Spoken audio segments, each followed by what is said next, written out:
G'day folks, welcome back to the channel. Today we're going to continue on with the Akai GX-R88 and see if we can get her all working today.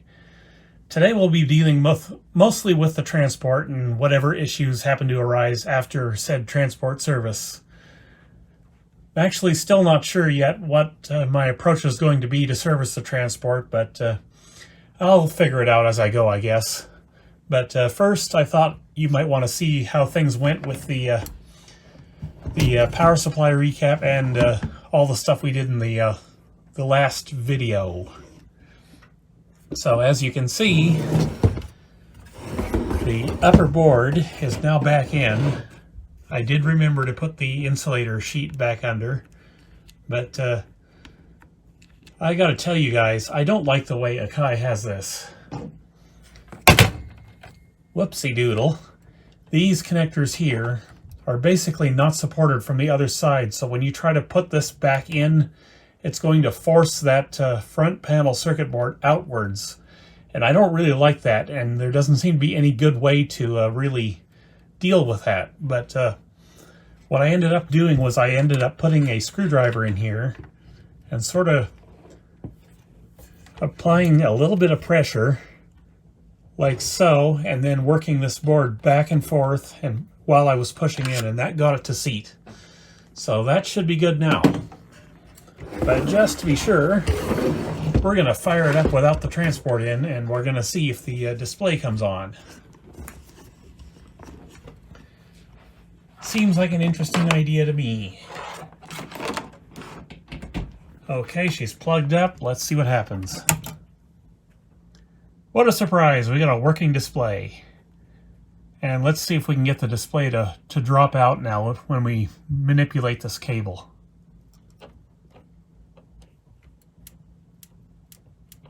Nope, she's all good now.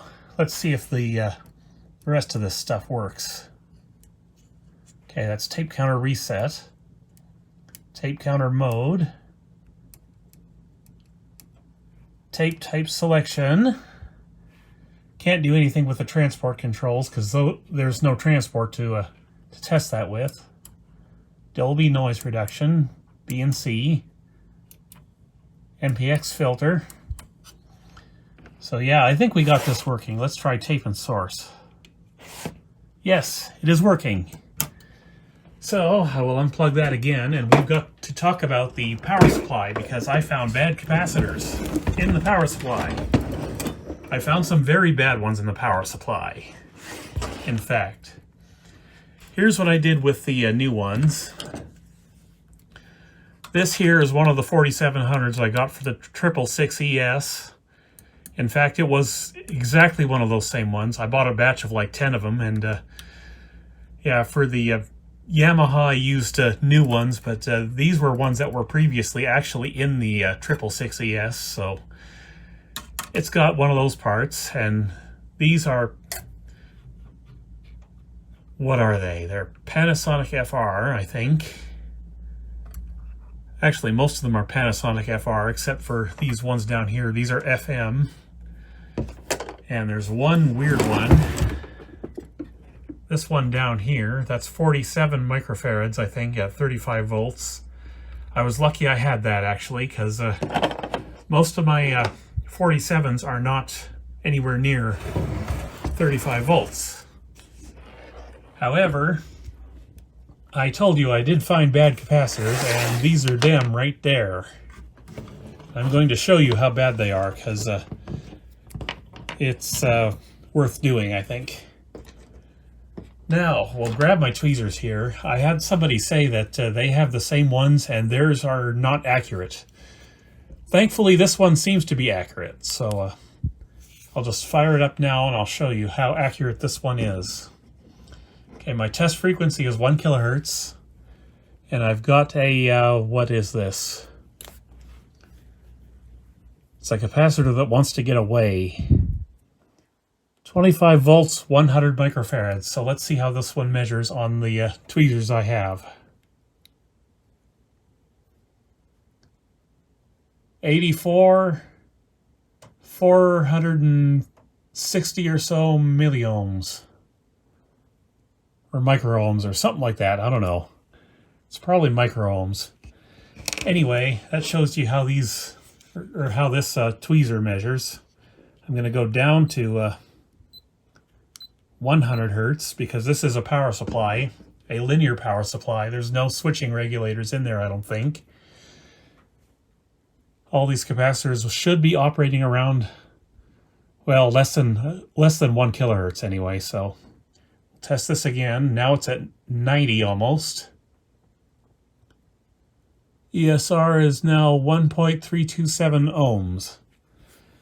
Okay, so let's check these capacitors that I found were bad. This one is 25 volts, 220 microfarads, and I'm keeping this on 100 hertz for reference. 127.7 microfarads. It's almost 50% out. ESR is 5.5 ohms. And this tests even worse at 1 kilohertz. Let me show you.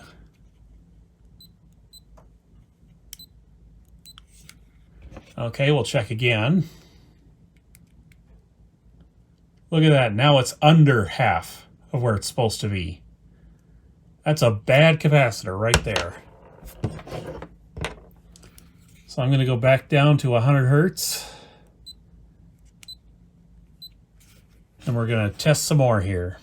This one is 25 volts, 100 microfarad. Let's see what this one comes in at.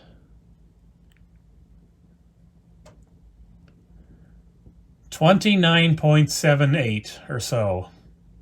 Oh, we'll call it 30 and be generous. That is more than 50% off. That's more like 70% off. ESR is 29 ohms. Ridiculous. Okay, next one. 47 microfarads, 25 volts. Are we making any bets on how bad this one is?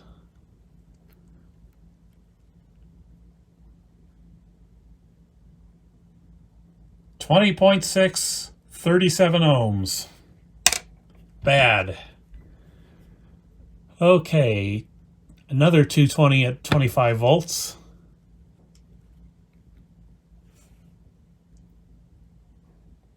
$135 microfarads. 4-point-something ESR. And finally, we've got another 25 volt, 100 microfarad part.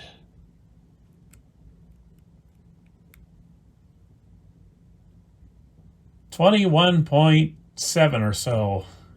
42 ohms ESR. Glad to get those gone because they are not good at all. And what brand are they? I don't even know. I can't even read it to tell. Let's see if we can read it together. Marcon, it looks like. So, I don't know why Akai would do this and put all kinds of cheap capacitors in their power supply, but the rest of the deck doesn't have those Marcon parts, as far as I can tell. The rest of the deck is mostly Nippon Chemicon, and I think that's about it. Mostly Nippon Chemicon. Yeah, there's some SM parts down there. Quite a bit more up here. So, 'tis a good thing I'm thinking that I did go ahead and recap the power supply, but now it's time to move on to the fun part and deal with the transport. Let me clear this up and we'll do that. Okay, transport service beginning and rapidly ending because we have a serious problem to deal with in this transport's capstan motor section.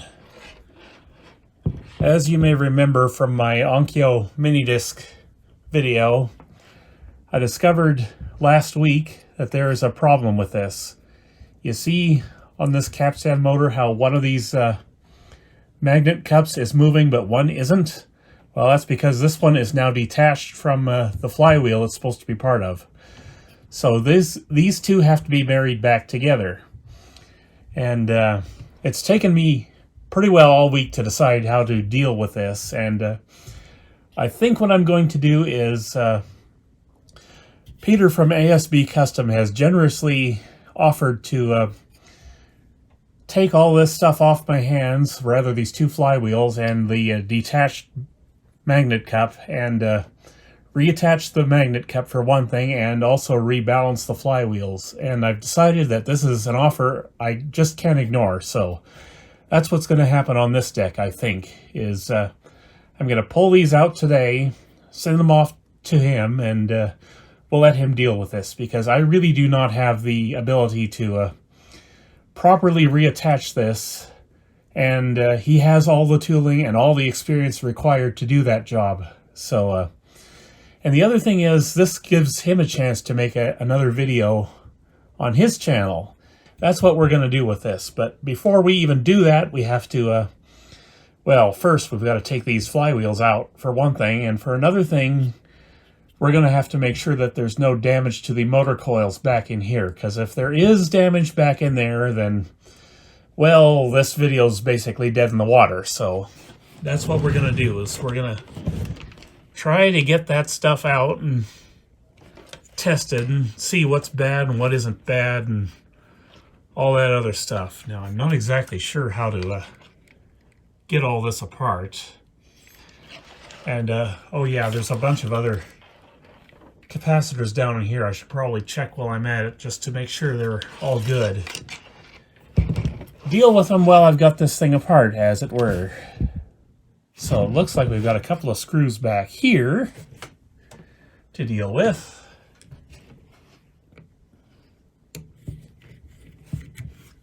So it's probably going to take me several weeks to get this video done at this point. Let's see, does that even come off now? Does not seem like it wants to. I'm seeing something weird down in there. We've got a half unplugged connector, it looks like. So maybe this is just unpluggable from here.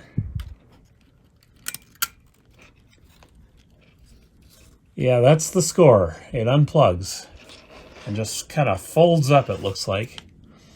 So we got to make sure that these connectors reseat themselves, and they're extra long, I guess, so you don't have to worry about them being partly unplugged.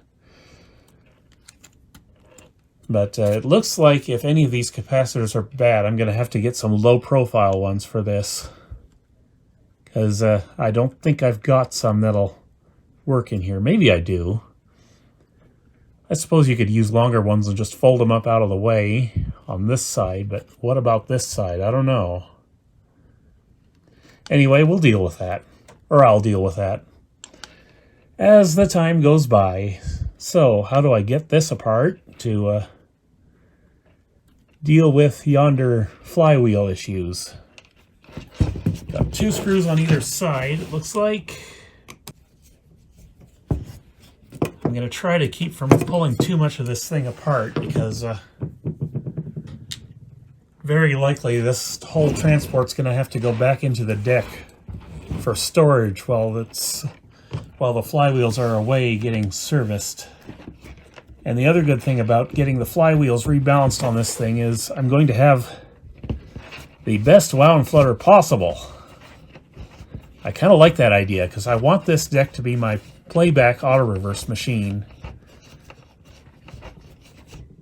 I wanted a deck with DBX that could do auto-reverse with direct drive, but I think there's only one or two TIAC models that qualify there, so I thought this was the next best thing, is getting one of these big Akai units. Plus, the double direct drive arrangement's already pretty cool on these things, so... Okay, we've got 3 more screws to deal with. Let me go like this so I can get them easier.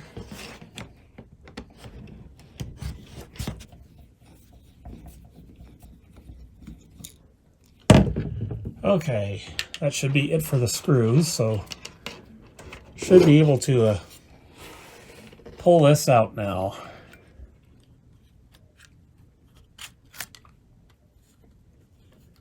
Yes, indeed. I'm going to set the deck down like this, or the transport down, and we're just going to move the all to the side here so I can get better access and just pull this off. So we've got some witness marks here telling me how this goes back on the flywheel, but I will leave this to Peter, I think. This is the take-up side that is disconnected, and the other thing is, if this one over here disconnects as well, I would just rather not deal with two of these things.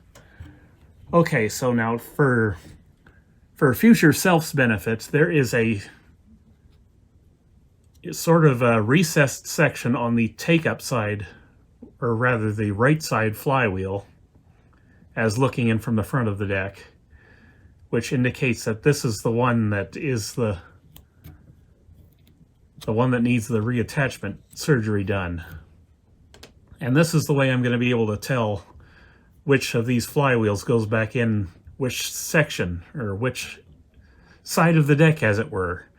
You'll have to forgive me, I'm kind of not feeling well today, so kind of sick. Half my brain's working, the other half is in la-la land, so I'm going to extract this side first. Feels like I've got a oil retaining washer coming out, but I'll just go ahead and pull it anyway. So yes, in order to reattach this, you have to, you'll see it there, the diameter of this magnet cup is smaller than what we've got on the flywheel, so that's another reason why I want to send this off to Peter. He's got plenty of experience with this, and I have no experience. So we'll just let him handle it. Otherwise, it looks like I could possibly fit something down into the center here and have it perfectly spaced that way, but I don't have a 3D printer to make anything for this, so like I said, it's best to send this off to someone who knows how to do this kind of thing and has done it before, several times, I'm sure. So that's the plan. I'm going to set this up to the side here. We'll pull the other one.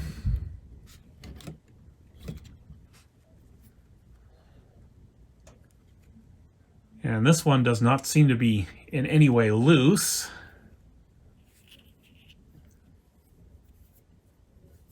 But I'll just send this one off to him anyway, and we'll see what he thinks about this. And once again, like I said, the belt surface on this one is wider than the belt surface on the other side, so easy to determine which goes where. So why don't we do some measurements real quick, just to be safe. See if I can find a good way to do this.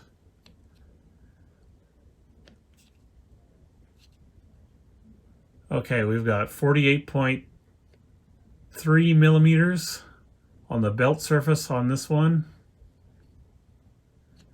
About there. And on the back of the flywheel, we've got 47.2. And on the magnet cup, we've got 43.7. That's the one that hasn't detached. Let's measure the other one. Measurements are good. Okay, the belt surface on this one is about 44.5. Flywheel is 46.4. And the magnet cap on this one is 43.9. Okay, just thought you might be interested in getting those measurements. Now, before we test the motor coils, I'm noticing there's damage to the actual FG coil here, so we got to test that too. I'll show you. Wonder what happened there. See right there, it's been scraping. I don't know if I should add spacers to that or not. Really. Let's see, it was this side that came off. So, yeah, it has been scraping. maybe I should add spacers, maybe I shouldn't, because the problem is if you add spacers to any of these direct drive motors, that kind of interferes with the magnetic field and they can stop working. Anyhow, we'll do our measurements in a second here, but first I want to check the old belt and we'll see how good it is and what measurements it is. Okay, so we've got a 4mm wide belt, and I realize that this is not accurate enough to give me the thickness, but 0.4mm thick, so very unlikely that an aftermarket belt would work very well here. So let's see what the internal circumference is. This is supposed to be around a 9-inch internal circumference belt. I'm getting 117 times 2, which is about 234 millimeters.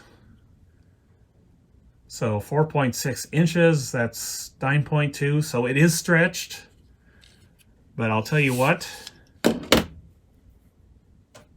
it's not failing. So I'm going to refurbish this one and reinstall it. Reason being, I don't have a better belt than this one. An FRSP 8.97 might work, but that's a 5mm belt. Otherwise, the FRSP 8.97 is the correct internal circumference and the correct thickness as well. Okay, so it is now time to check the health of some of these coils. So I'm going to pull you back a little bit so you can see my meter here.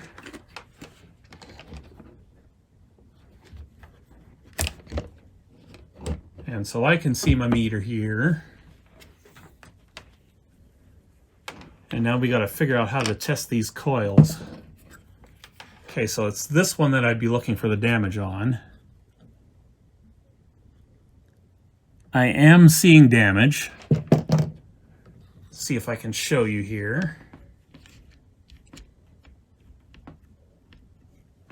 The damage is, let me find a pointer or something I can use to point. The damage is right there.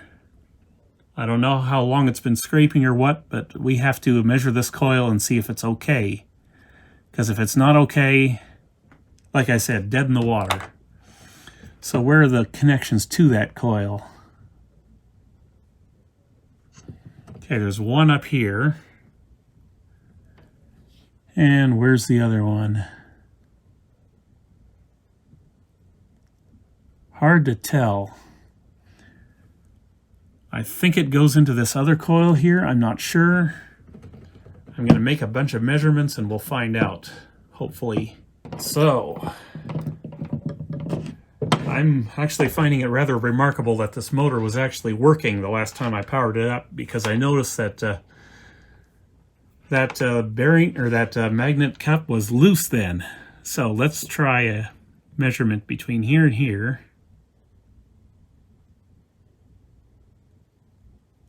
.83 ohms. Let's try the same measurement over here.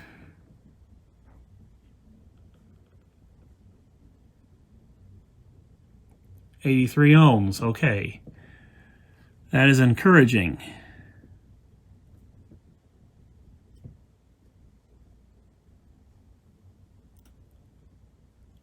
.8 ohms there.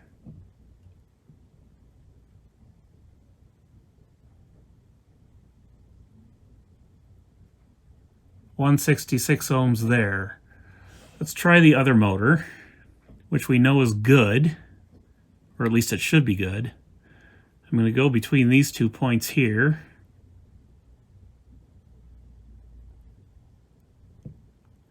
About the same measurement we got on the other side.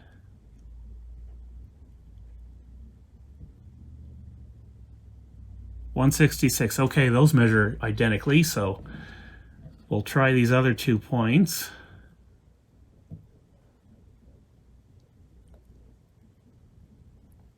.84 ohms. And what do we get over here? 84 ohms. Thank you, Jesus! the motor coils are good. So what I'm going to do real quick is I'm going to apply some protection to this here coil by spreading some nail polish on it. That way, maybe there's a little bit of protection there.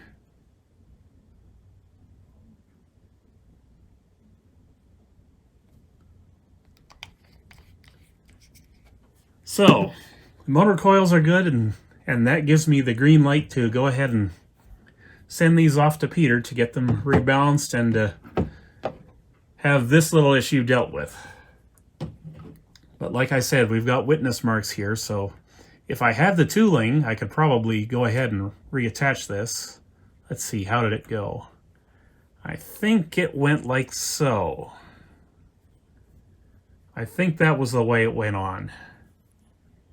You can tell by where the glue markings are, but I'm not going to wipe those off. I'm just going to go ahead and send all that stuff down as is. And like I said, I'll just refurbish this belt with rubber renew and put it back in, because there's no reason to replace this yet. It is a little stretched, but it'll work.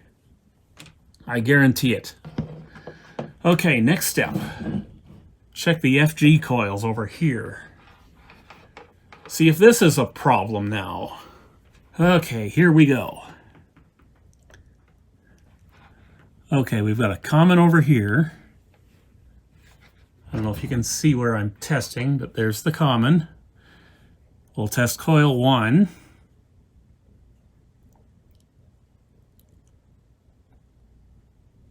.7 ohms or about. And we'll check number 2.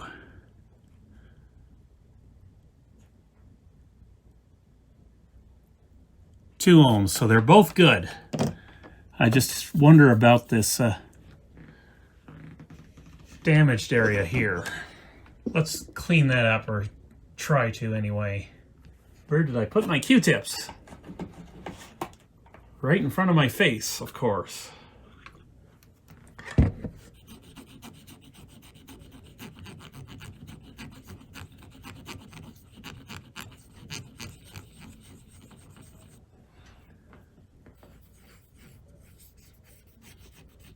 I'm seeing signs of scrape marks on the other coil as well. So yes, I'm definitely going to have to figure something out there. But that's okay. That's for a future date. So the plan right now is I'm going to go ahead and go off camera and test all these capacitors and make sure they're all good. And I'll get the flywheel sent off to Peter, and then in the next segment you'll see me put the flywheels back in, I guess, because at that point they'll be back from wherever they're going to. Alrighty then, folks, the flywheels and capstans are back from the doctor's office, and very impressed with how they turned out. Peter's an awesome guy, really knows his stuff, and it shows when it comes to those things. But we'll get to the reinstallation soon enough, but there's a lot of stuff to do first. First thing I want to talk about is this use of nail polish to insulate the coils. I decided there was probably a better solution for that, and it's already been applied, and the better solution is this stuff.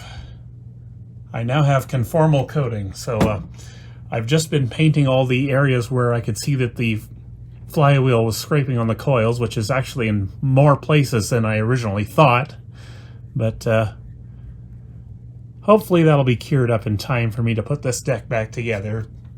We'll see. But for now, we gotta finish the rest of the back side of the transport here. We have to get access to the area back in here so we can swap out the reel belt and other such things. So this is going to be fun, I think. And by fun, I mean not very fun at all. Let me just see how this goes together here. Oh, the door fell off. I've got to take it off anyway, but I didn't really want it to completely fall off yet. Okay, that's now completely out of alignment, so I'll have to deal with that, but we'll get to it. So what do I need to do to get access under here?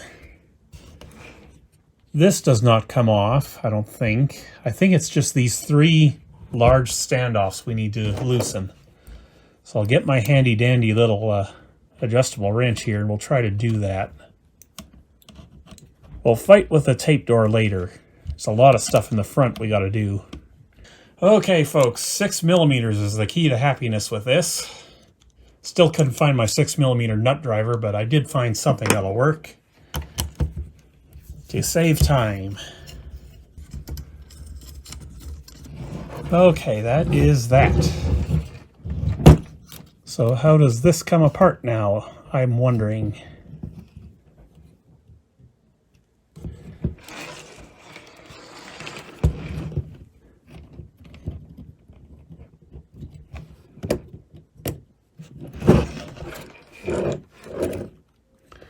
Oh, we've got a spring to release up here. Must not forget. Piece of missing belt coming out. There, we'll have to put that spring back on later. Must not forget spring. I think I've got one more screw to take out as well that I did not notice before. I think we're loose now.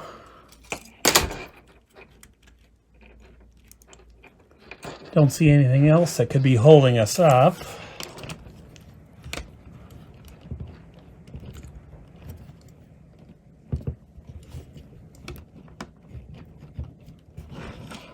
It's kind of binding on the wires to the potentiometer back in there for cam positioning. Maybe I should be taking the side panel off this thing first. But we've got some zip ties to deal with.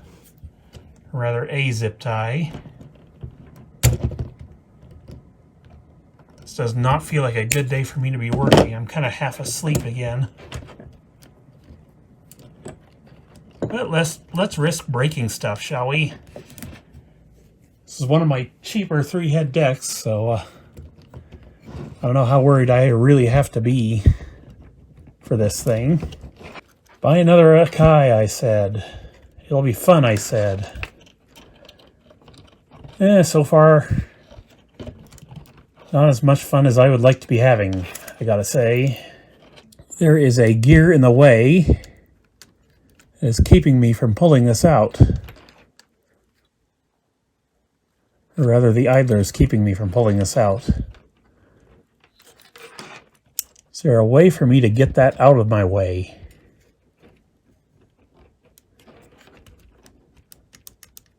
I'm probably going to have to deal with this door again and try to fix this before I can finish getting things apart. I think the transport actually has to be in the unejected state in order to get this to go properly. So I don't know if it's back together well enough for that, but can surely try to get it into a state where I can actually do something with it.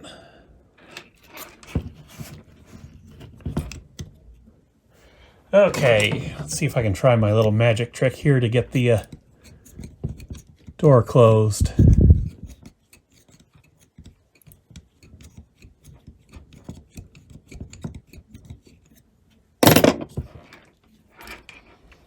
Okay, door is closed now.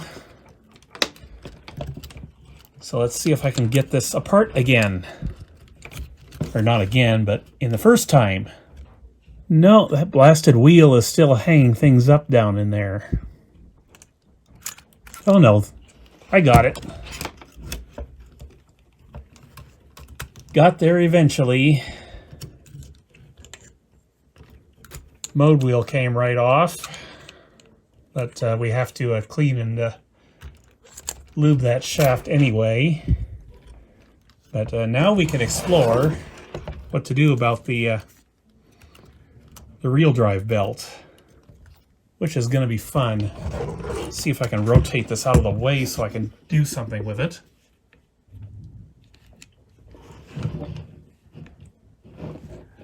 Okay. That needs relubing. See if I can get that little washer off there. It's a non-split washer, it looks like, which are always fun to deal with.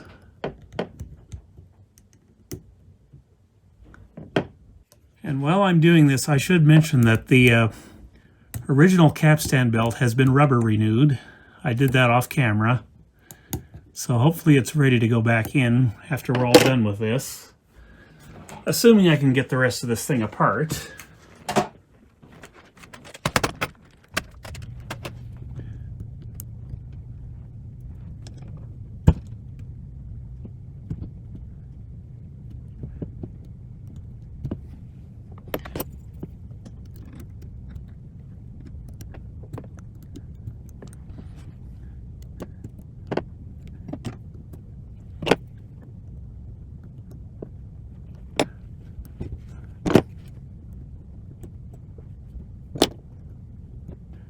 Well, that came off entirely too easy.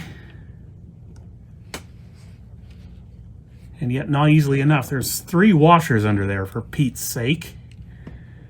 The one that was kind of retaining that on there seems like it's kind of deformed now, so I hope I can get this back together. Is that a 4th washer? It is. Good grief. So I think I got those in order of the way they were. Now I just got to clean this up and clean up the shaft and other such things, and then we'll look at this. Well, that pulley's not loose. That might work as is. Ooh, fun stuff. So let me clean this stuff up off camera, and we'll get to doing the belts and stuff. Okay, folks, I got most of that belt goo cleaned up now. There's still some on the transport side of it to clean up, but it's responding fairly well. And I think what I'll do with this pulley is, if I catch it slipping, I think there's enough room to add a drop of glue or epoxy while this is back in the deck. I don't think I have to worry about it right just now. So I am just cleaning up here to hopefully get this stuff all back together. I'm just taking a pipe cleaner dipped in iso alcohol, and I'm just going to clean the stuffs and things, the shafts here. So those should be ready for re-greasing and reinstallation now, I hope.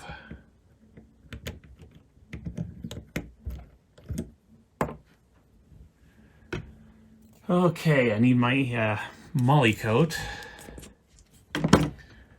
Well, first off, I need to put one of these washers back down on the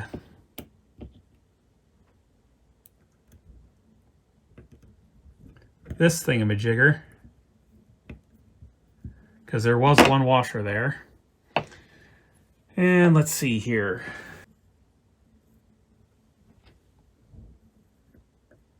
Just a swipe of the old molly coat there, and all right, and I guess I need some molly coat up here as well. That would be useful.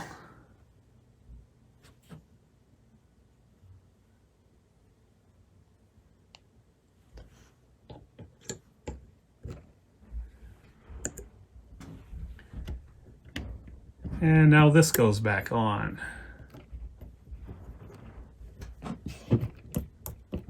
No more noises. Little bit of the molly coat on that washer. Now hopefully I can get this retaining washer to go back on and hold the thing in place, because I'm not sure if it will now. But we'll find out the hard way, I guess.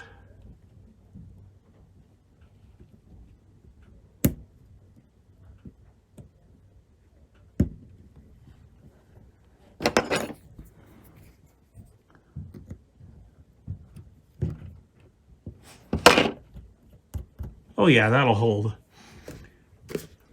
And as far as the belt goes, the new one, I got a possible working belt here based on the Audio Life blog from Japan, where he serviced one of these.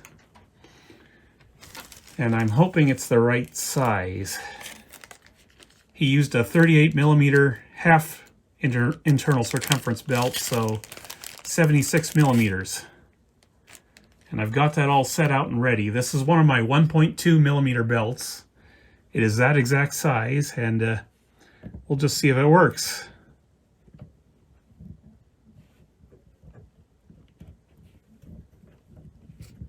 And it might work if it's actually on the pulley.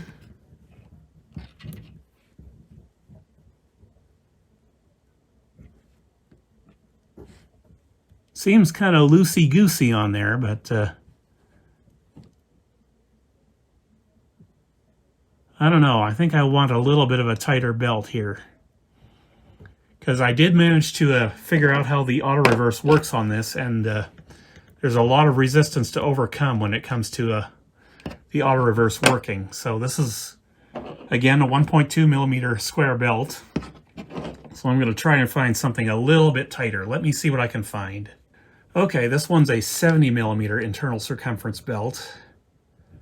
This might actually do the job.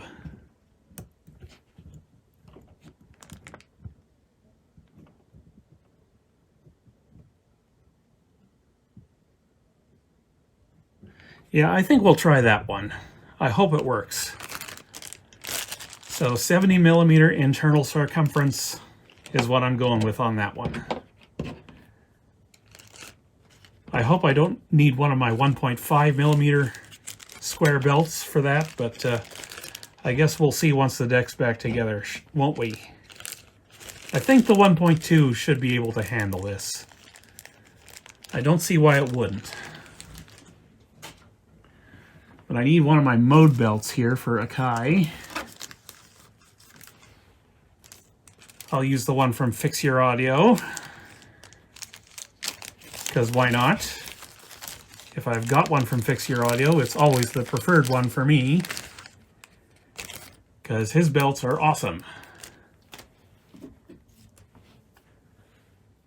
Okay, new mode belt going on.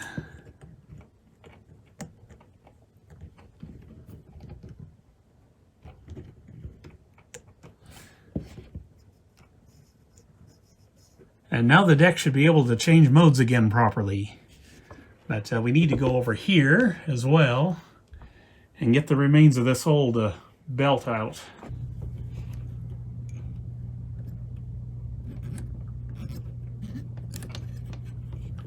There we go, that's that done. Now I'm not sure if I should reinstall the rear of the transport yet, because I have to get at the idler in the front. I don't know if it's very easy to get to if I've got the back plate in place.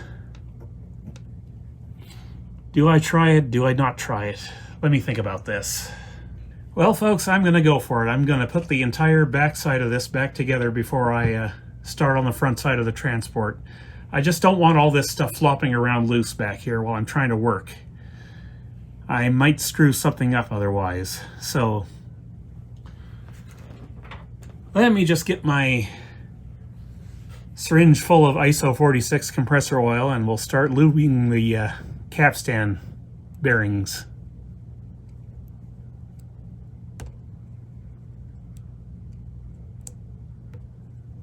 Haven't gotten the front side bearings yet, but I'll get those once I get the flywheels out and get all this stuff back together.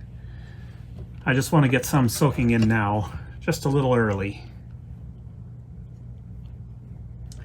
Okay, how does this go back together? It goes back together like so, I do believe.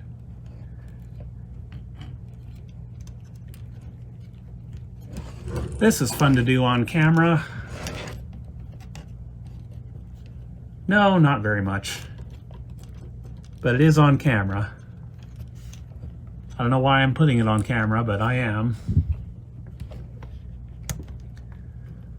Okay, go back in your home. You're not too good for your home now, are you?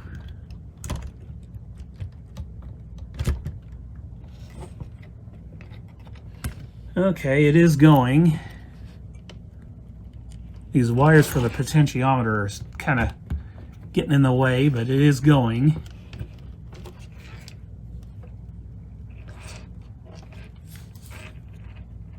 I think it's back in place almost. It's got to click down on one side yet.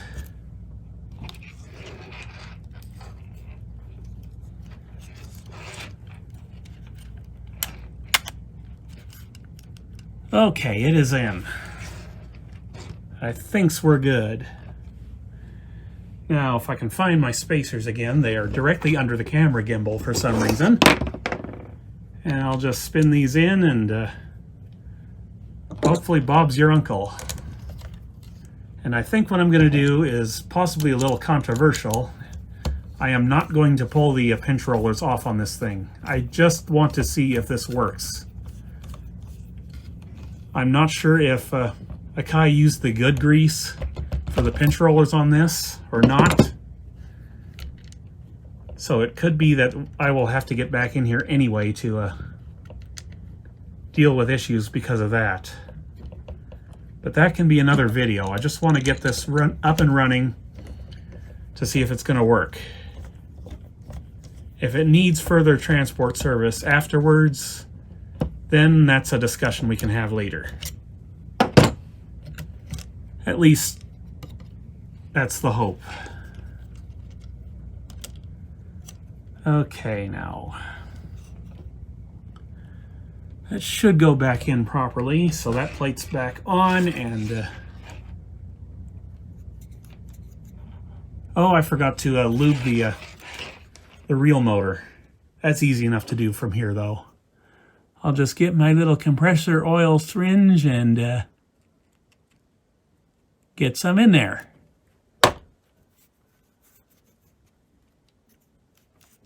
I'm just going back and forth with the reel drive right now, just in case it's in auto reverse mode right now. I don't want to get this thing too far out of time with itself.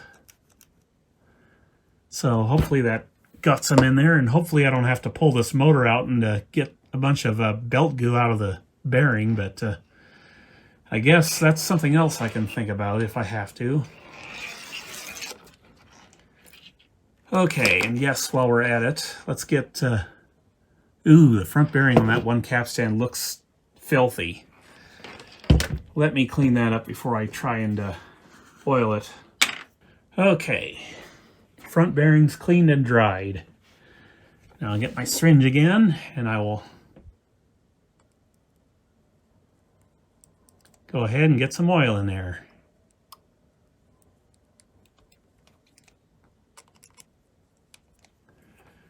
And now we can reinstall the capstans. You guys have to see this. You gotta see how clean these turned out, thanks to Peter. He packed them extremely well. Better than I packed them, in fact. I will probably give them just a little bit of a post-trip cleaning, but these are extremely clean. This is the one that was damaged with the bearing cup that had fallen off. Looks absolutely flawless.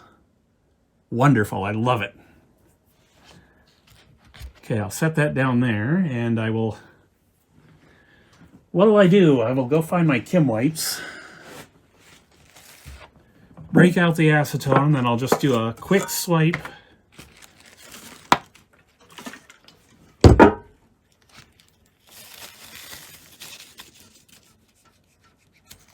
Just to make sure they're all nice and clean.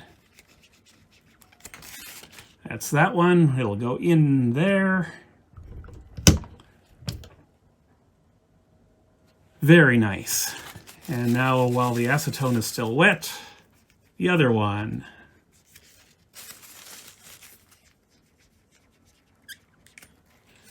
And it too will go in.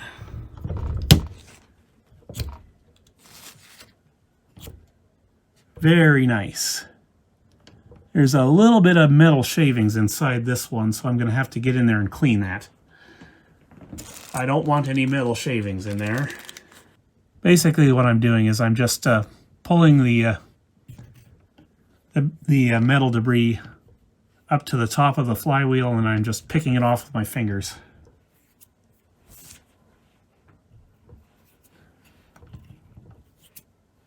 And it looks like there's a little bit on the other one as well, the one that got reattached.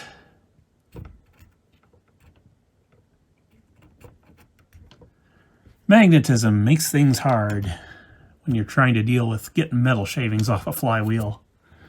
But it's something you really have to do, so it's something I'm really doing. I will spend as much time as I need to do this. Okay, I got them about as clean as I can get them. There's still a few little metal specks here and there, but I'm not worried about the really small stuff. Shouldn't cause any problems. Now it's time to put the belt back on.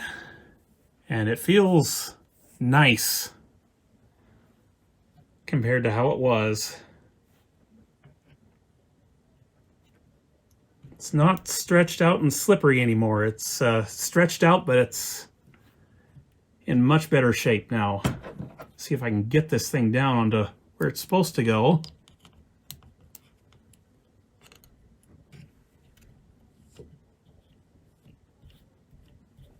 Okay, that's good. Now we're ready to put the back side of this back together, I hope. And we're going to need some cleanup on these bearings, which I apparently forgot to do when I put this deck away for storage in between the time I sent off the flywheels for service. Let's see, are these loose? Kind of, but not to the point that they'll affect anything. So, need some grease.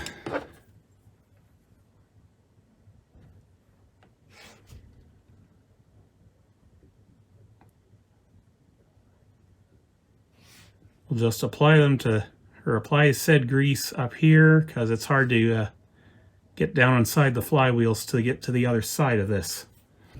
Okay, is it in?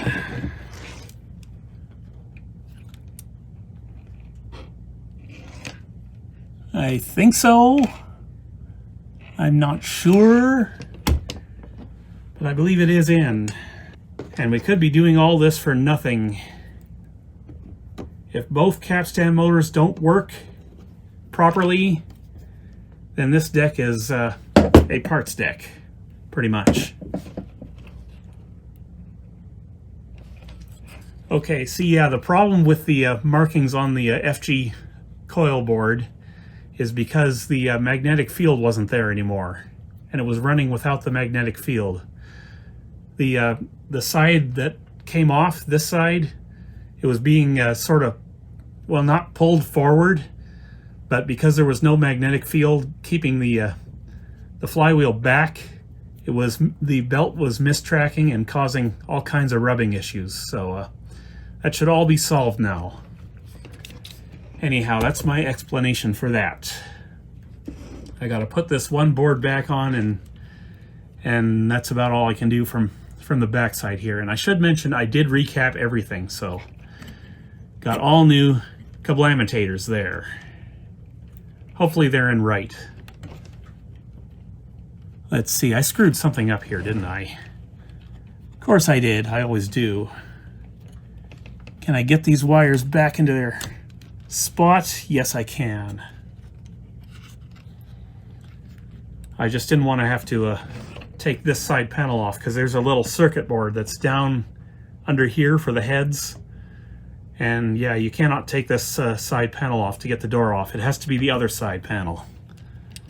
So that's something we're going to have to be aware of later.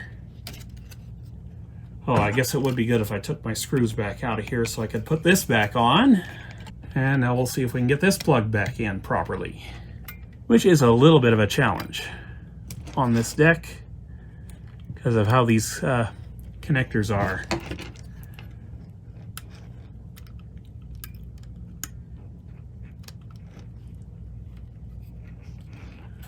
I'm gonna have to use something to pry on those connectors just a little bit so I can get them to engage, because they are not engaging right now. Dental pick to the rescue.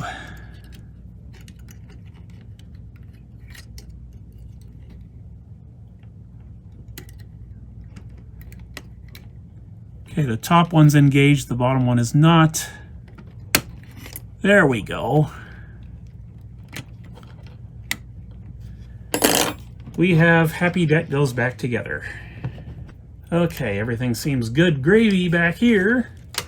So we can move to the front side of the transport now.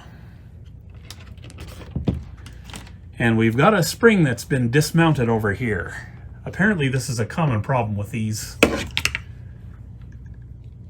Based on this transport, you can see that this one's come undone. So we'll have to put that back on for sure. But what I'm most concerned with is this little pin here. It looks like it's already been working its way loose on this one. So it's probably the first thing I'm going to do is mix up some epoxy and try to keep that from coming back out any further.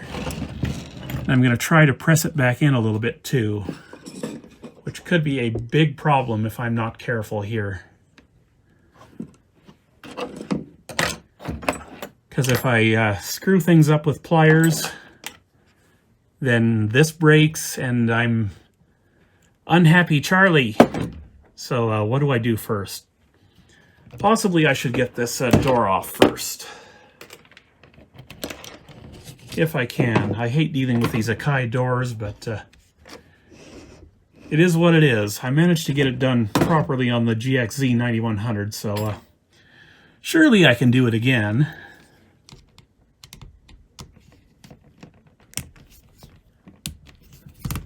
Okay.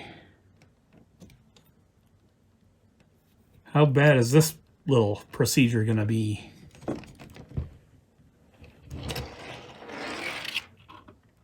Oh, of course there's a clip. There always has to be a little stupid clip somewhere. It's just right down in there. I know you can't see it at the moment, but now you can. I got to get that clip out in order to get the door off. So I'll park you like that and see if we can do this without losing the clip to the ether.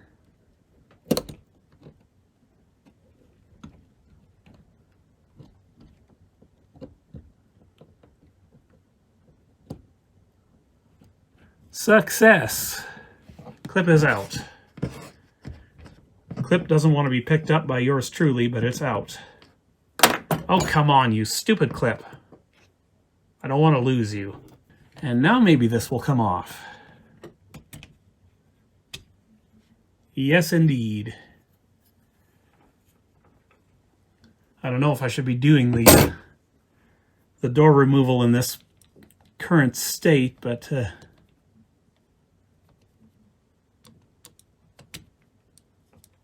I don't know. I think it'll work. I think we can do what we need to do from here. Possibly.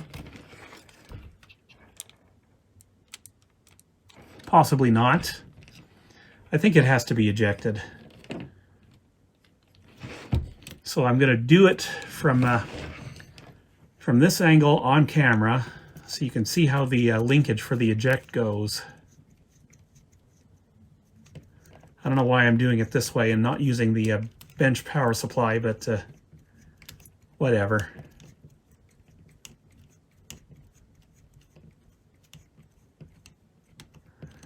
We'll get her all done. Eventually. Okay, and we'll just go like that. We'll leave the rest of this in place because I don't want to have to deal with this little socket back here if I don't have to. Now, because I'm about to use epoxy, I'm probably going to have to do that part on camera now and then put this aside till like tomorrow or something. Just checking these pivots here for the pinch rollers. They don't feel like they're bound up in there, so maybe I can get away with not doing anything with pulling them out, because if I pull these out, then I have to get the alignment gauge out and make sure everything's set up again properly, and I don't really want to do that on a deck that I don't even know works. Like I said, that can be another video if it has to be. What I will do right now is just clean the pinch rollers in place, probably with rubber renew, and then we'll just do things that way, I guess. But let's deal with this little pin down here for the auto reverse, because this is the one that always drops out and gets lost on some of these decks. About to try pressing that pin back in. Wish me luck. I'm not going very hard with the pressure at all. I'm just wiggling back and forth to hopefully bring this back into where it's supposed to be, and I think it's there. Yeah, it's there. I did not have to use a lot of pressure at all for that. So let's mix up the epoxy, shall we? Okay, epoxy. My JB weld is getting kind of low here. I've got more epoxy. I just don't want to get into it right now. I wanted to use this stuff up first. I've got marine grade epoxy now, which is way better than this stuff. And it's getting to that point now. So mix, mix, mix, mix.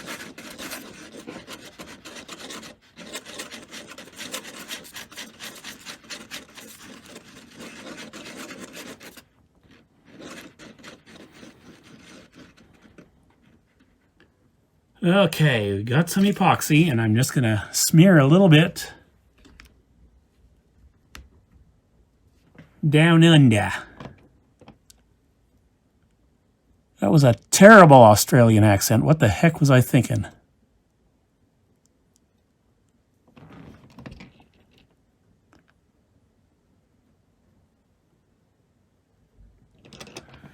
Okay, that's that done.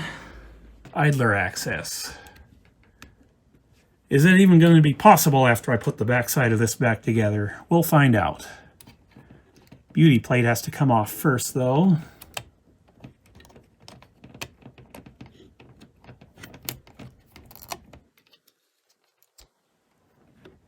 Just rotate that out of the way so we've got access. Oh yeah, I think this could be changed in place. See if I can get the clips off for the reel tables, because they have to be done as well. I think you have to actually remove the reel tables in order to even get access under there for the idler. Okay, tweezers. We got a washer trying to get away. I should check for cracks in these reel table caps as well, because if they're cracked, it's going to be problematic to reinstall. Nope, no cracks in that one, so we're good there. Just trying not to lose track of these little washers because they're clear. Take that reel table off, and we'll just get the other one now.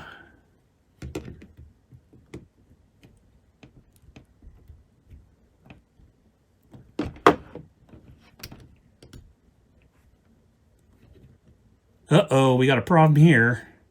The shaft came out. That is not good. So I got another clear washer to deal with. I'll put the shaft aside for now, and we'll just deal with that somehow, in some way.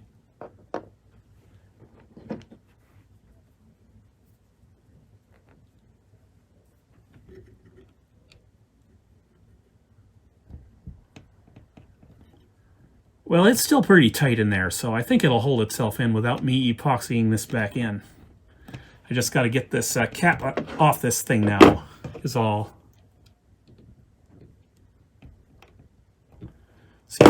do that. Oh yeah, we're good. No reason to panic. Now, to get this idler out, we got to get the arm out, I think. Take that spring loose first. And we'll get the brakes out of the way, if we can. If we can. There we go. Got it worked past the brakes now. Maybe that's the wrong way to do it. Maybe that's not the wrong way to do it. Okay, it's off to the side now.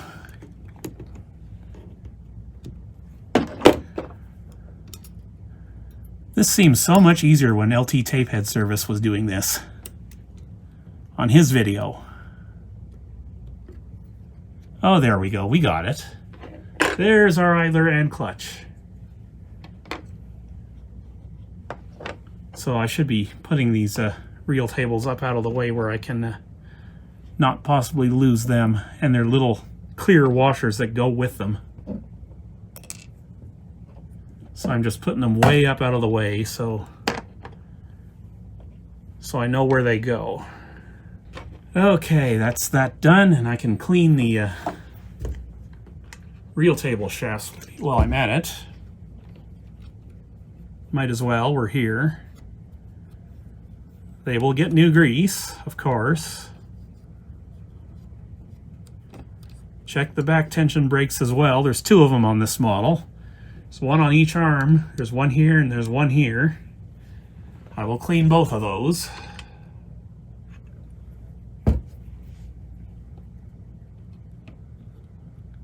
Just iso alcohol. We don't want to get in there with acetone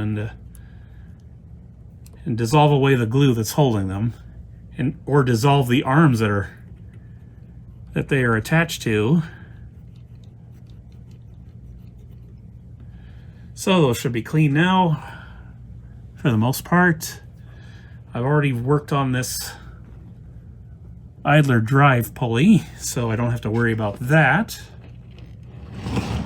We'll just push this up out of the way and we'll get to working on the idler now. Okay, happy fun idler time. Can't say I'm looking forward to this, but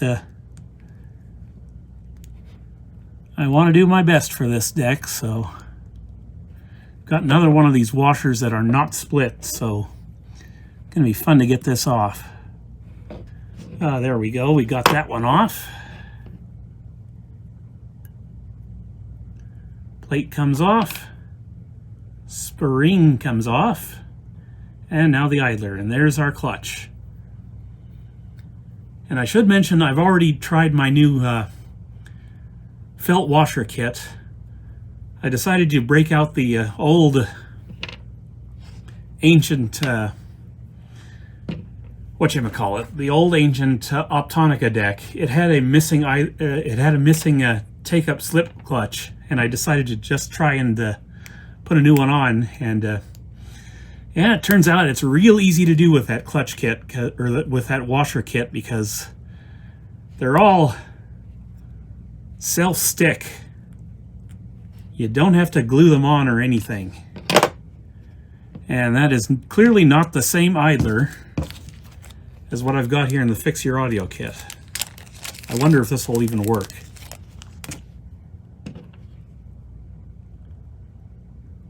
Oh, maybe it will. But it's clearly not quite the same. It's a much bigger idler, so I wonder how well this is going to work, but I guess we'll find out. I do have another idler here, somewhere,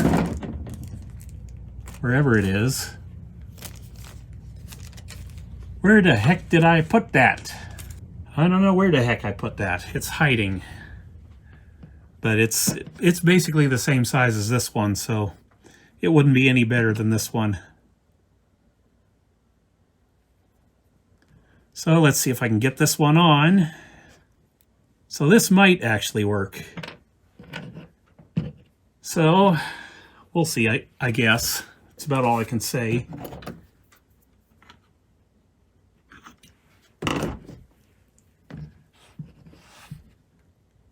Just go around it with iso alcohol to clean it off. Clean off the surface where the felt clutch goes.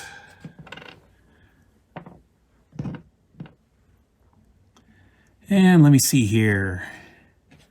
We need a little bit of lube, but first we need to clean off the hub.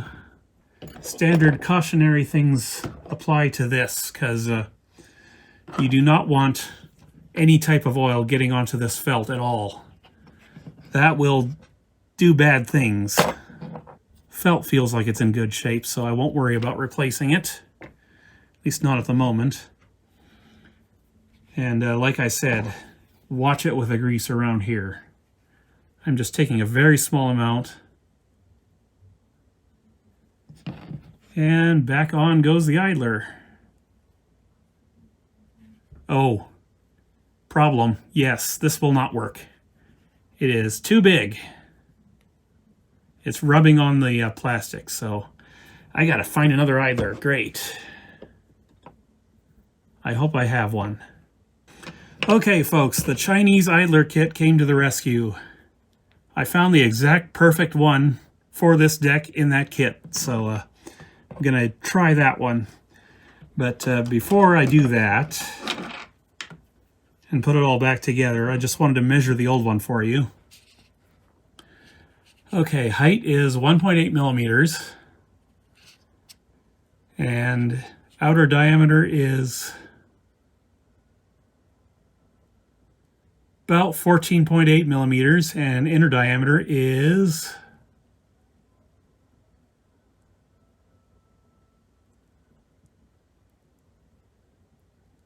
I'm going to say 11.5. And the new one that's on there is a little bit bigger than the old one.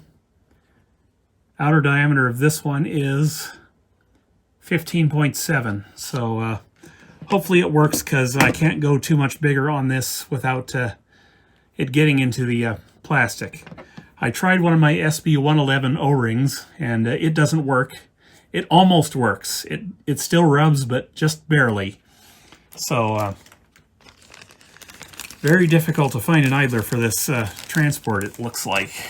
But I did find one, and we're going to keep going. The old one is very hard and glazed, so it's trash. But it's time for this to go back in, if I can get it back in. Fun stuff here. Let's see, I think it goes like this. I do believe. Maybe it goes in like this, with this side going in first. Most likely.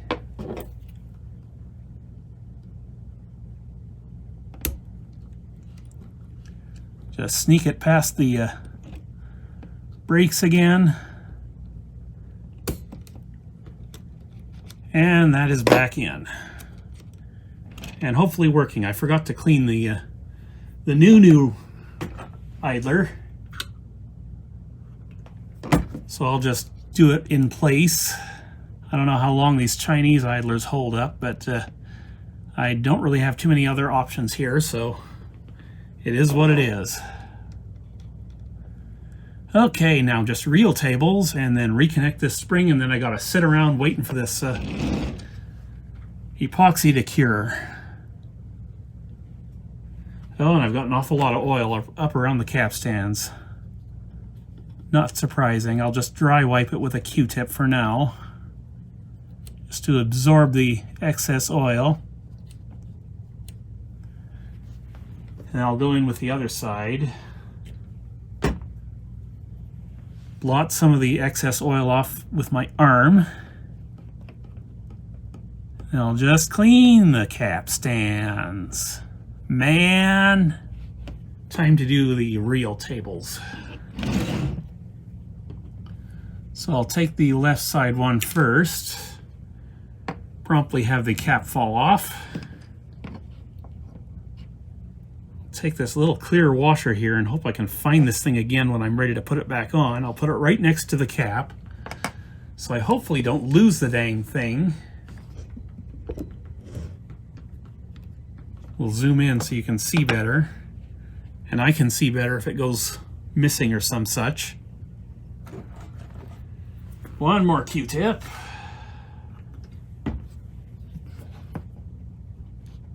Clean, clean, clean. We must have clean. Cleanliness is next to craziness. Okay, let's run a pipe cleaner through that with the iso alcohol and make sure everything is nice and clean. There we go. Now we're happy. No fibers left behind.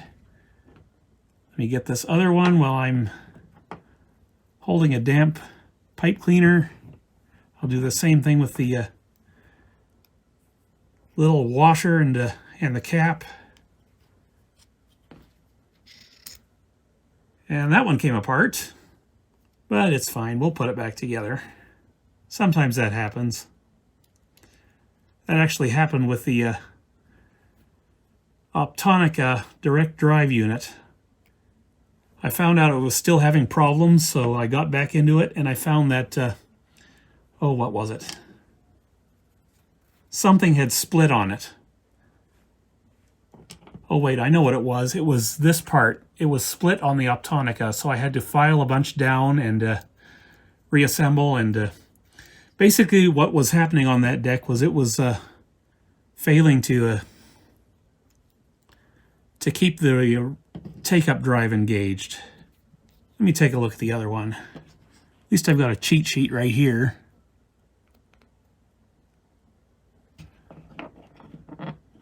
Oh, it's actually tight on this one. We might have to do something with that on this one because it's not supposed to be binding up the way it is. Oh, this one actually is split. It's split right at the top. I don't know if you can see it. Right there. So, oh, I hate dealing with this crap. See, this is what was happening with that Optonica. It was just getting stuck and not coming back all the way up. This one's not too bad, but the Optonica was getting stuck way down here, and it just wasn't driving the take-up properly. So I'm going to have to loosen this up. On both of these, it looks like, because I think this one's gone too. Oh, delightful. Just what I needed today. Okay, I got my file handy. And now it's just a matter of trimming some of the plastic down so that the spring and the other thing, that thing here, can move up and down freely. So you don't want to go too hot and heavy with this, otherwise you're taking off too much, but I just want to take down enough to make sure it can work properly again. I realize this is difficult to see right now.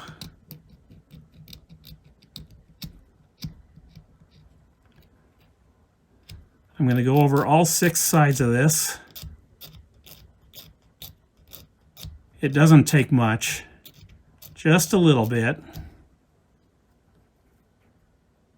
And I'm not worried about the hub not holding itself together, because it'll still do that.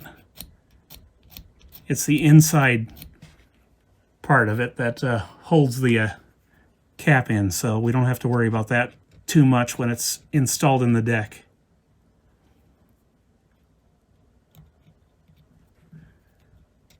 This is where the split is, so this is where it's going to be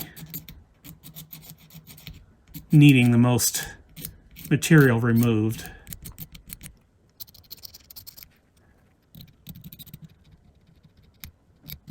I actually bought these little files to help with the Sony boombox to hopefully get the auto reverse gear to go onto that thing, but it never worked, so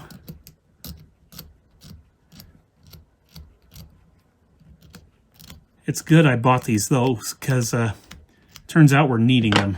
Okay, let's see how this works.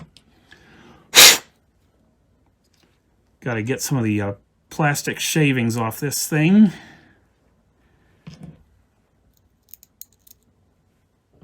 Put her back together, and we'll see if it moves freely.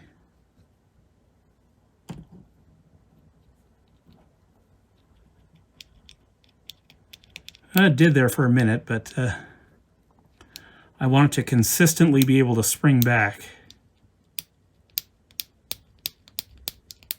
These have to move like this when a tape is inserted. Otherwise things get caught on the tape and you got problems. As I found out with that Optonica, and I'm going to take some more off from where the split is, because it's still not moving as well as I would like it to. I'll take a little bit off the corners as well, because that might be where it's binding yet. Okay, it's looking a little uglier now, but as long as it works better, I should clean this.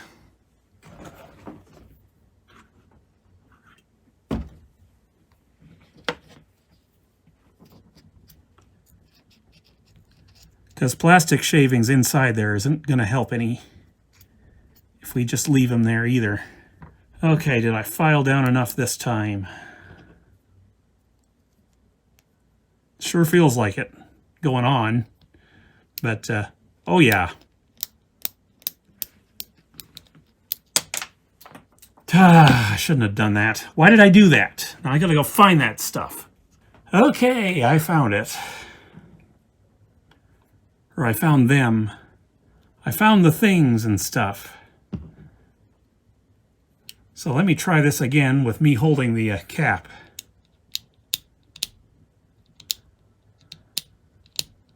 Oh yes, I'm happy with that.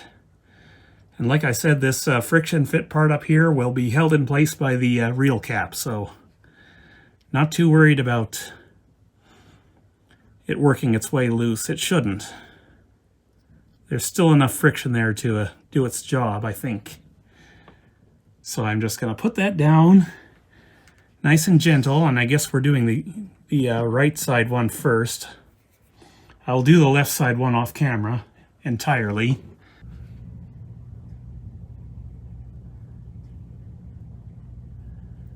This deck is just full of surprises though, isn't it? Nothing too nasty so far, but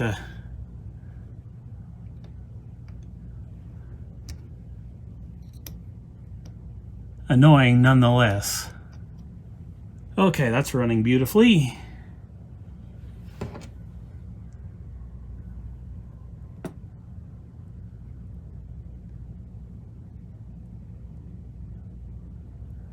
Just a wee bit of new grease there before I put that irritating little clear washer back on.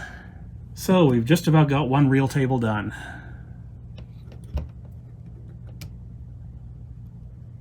And I kind of pushed it too far inwards, I think.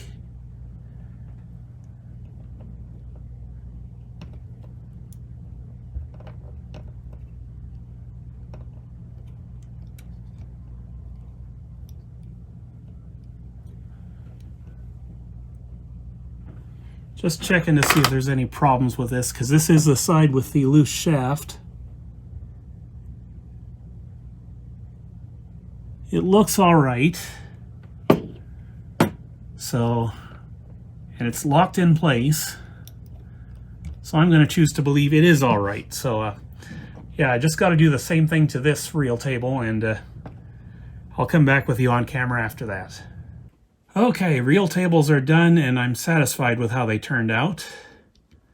Remains to be seen if there will be any problems whatsoever, but both of these are moving freely now, so should work. The only thing I'm not sure about is this Chinese idler, but I guess we'll find out the hard way if it works or doesn't work. It seems like it will. It does go over far enough to engage. So, anyway, moving on. We got to get this spring reconnected somehow for this pinch roller. How am I going to do that? Because it is bent. Come on, tweezers, grab it.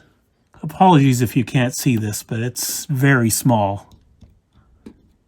and very irritating. It's not cooperating whatsoever. Just had to be this side, didn't it? Couldn't have been the other side. No, it has to be this side. What an irritating little spring. I can't tell you how irritating this is. Well, I can, but it involves a lot of swear words. And I'm trying not to do that too much on this channel because my mom watches. Sometimes. I don't know if she watches every time.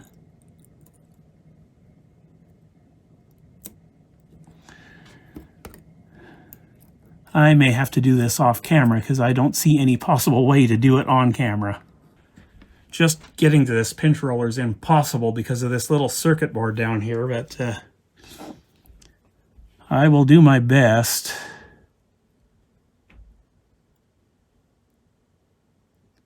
I'm actually still not very happy with the way this is bent back.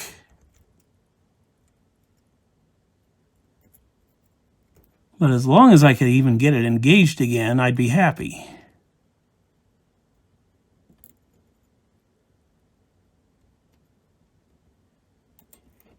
It's in, somehow. It's not quite bent the way I want it to be bent, but maybe I can do that now that it's in place. Good Lord, this is difficult. This is 10 out of 10 difficulty so far. Okay, I got this pinch roller thing back in now, I think. I hope I did anyway. But we need to talk about this little swiveling gear for a second here, because this was out of the proper alignment thanks to the spring coming off. And I just wanted to show you how it goes back in. There's this one tooth up top here. It goes on top of the first tooth on the pinch roller side. And be careful when you're doing this, because if you take this arm back here and you push it too far that way, it will completely unload. I'll show you. See, now it's unloaded and there's no action going on with the gear. So you have to be very careful about that. So I'm going to realign it on camera for you. I'm still not happy about this spring, but it'll have to do. Okay, we went too far with it. It's grabbing the second tooth, and we want the top tooth. Okay, it's back in now. Just trying to figure out whether or not I can do any more with bending the spring so it doesn't come out again. I might end up putting some glue in here just to hold that in place, because I don't know, I should check this other side as well, but I might be able to still get in there with tweezers and bend that back. But I just wanted to mention that about the little swiveling gear here. Right now it's in properly. You can check it on the other side just to double check, but it's the same way over here as well. This side doesn't pop out when you do that with the lever, but still, just got to be careful about that is all. So I think what I'm going to do is I'm going to shut her down for the day, and I'll come back tomorrow and clean the pinch rollers and put the rest of this back together, and we'll see if it works. Okay, folks, I'm at this bright and early the next day, and I think it's just about ready to get back in the deck and test, I think. At least that's what my brain says this morning. I'm not exactly sure if that's true or not, but I can't really think of anything else I really need to do on this. I ended up cleaning the pinch rollers off camera, and maybe we should talk about the pinch rollers real quick. But first, I want to fire up this power supply here, and we're going to check the reel drive and see if it works. Just before we put this back in. Okay, we'll hook her up here. 3 volts ought to be good enough. And yes, there we go.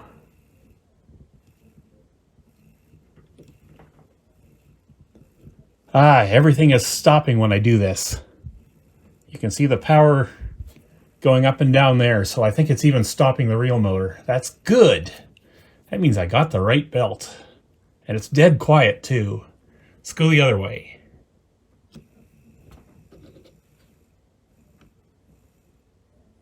Yeah, same thing. No problems. So that is good. We know the real drive is now working. Whether or not it can handle the auto reverse or not remains to be seen, but I'm confident this is working. Now the pinch rollers, I have measured them, and there is some confusion here. A little bit. I should mention that it looks like these can be replaced without taking these big arms off. I think you would have to pop out this washer here, being mindful of the spring behind it, and I think you could just pull these black tape guides off with the pinch rollers and just replace them that way. The issue I'm having is these shafts at the top here are 1.5 millimeters. So if that's true, finding pinch rollers for this is going to be extremely difficult. Otherwise, it looks like this one is a standard 10 millimeter by 8 millimeter. 10 millimeter diameter and 8 millimeters from the thickest part of the hub in the width there. But the thing is, I was looking in behind here, and it looks like this is a standard 2 millimeter shaft. It's only narrowing down to 1.5 millimeters up here, so that's something to be cognizant of. If you have to replace a pinch roller on this model, I would suggest maybe taking it apart and measuring first before trying to order some. I may have these, I may not, but these are doing well enough that they don't need to be replaced, so not too worried about that. This one is a standard 11 millimeter by 8 millimeter pinch roller, so yes, I do think I have these, but I'm not going to replace them because I don't need to. So, what is next? Well, not very much actually. It's ready to go back in the deck for testing, but we're going to do a demagnetizing on camera for a change. Okay, here we go. You can leave this on or take this off as you please, but just don't touch metal to metal if you take this off. Doesn't really matter if it's left on or not. It's a magnetic field. So I gotta go plug this in now.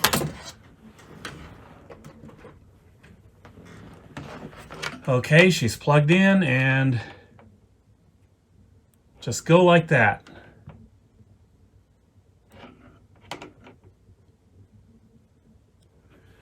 That should be all we need to do there. Easy as pie. So, just occurred to me that one thing I forgot to do was clean this cam position pot there, and I didn't clean the switches for the tape type either, but this is not going to be doing a lot of recording, so I don't know if I really want to do too much with that. I could, I guess. Except now I've got it all back together and can't really access those switches. Oh, maybe I can. Who knows whether anything's actually getting clean or not. I might have to get back in here and work on those if they still need work later. But let's see if we can get to this mode potentiometer here.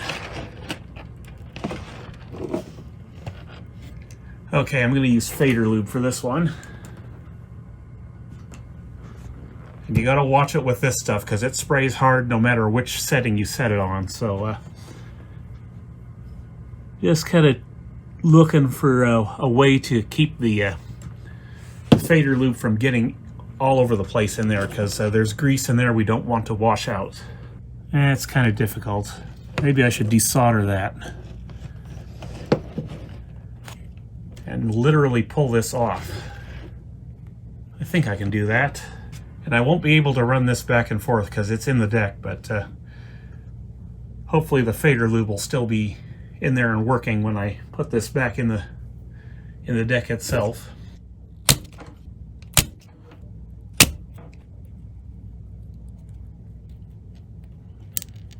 Ah yes, easy peasy.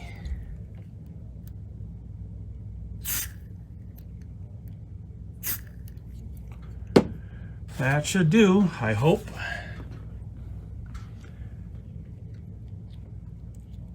Just solder that back up and we can probably throw the deck back together at this point.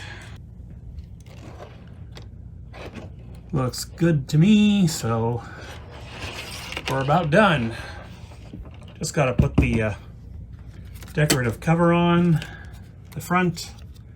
And I should mention I have checked this with the alignment gauge and everything is in perfect alignment in this deck. Both tape guides are fine. Happy that makes me. Alrighty then, we've got the transport back in the deck and it's time to test it. I'm nervous as hell about how this is going to be, but I think we're going to be alright. We'll just have to see.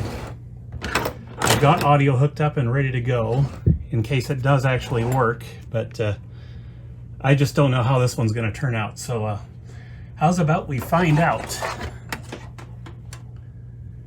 I'm going to switch on my power strip now, and let's come back at this angle and we'll see if the motors power up.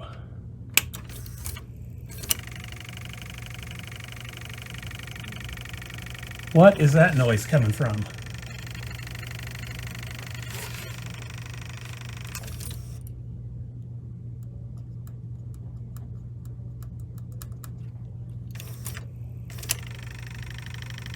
It's trying to do something, but I don't know what.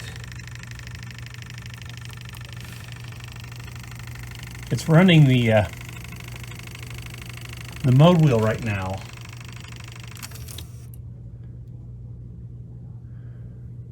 Did I get that back in wrong? It is possible. I can't really see that gear too well, but just try to close it with my pinky here and we'll see what happens.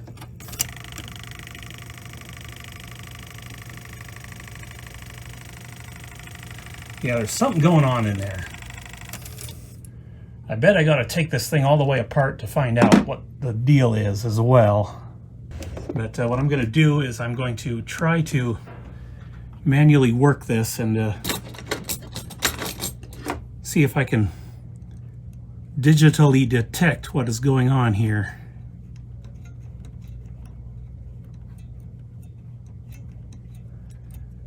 I'll be able to feel it if it's binding up.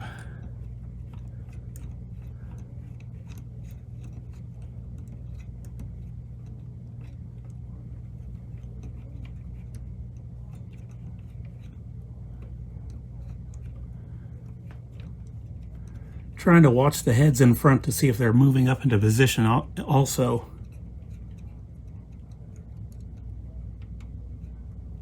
Oh, it's real tight right there. Why is it real tight right there? What is going on with this thing?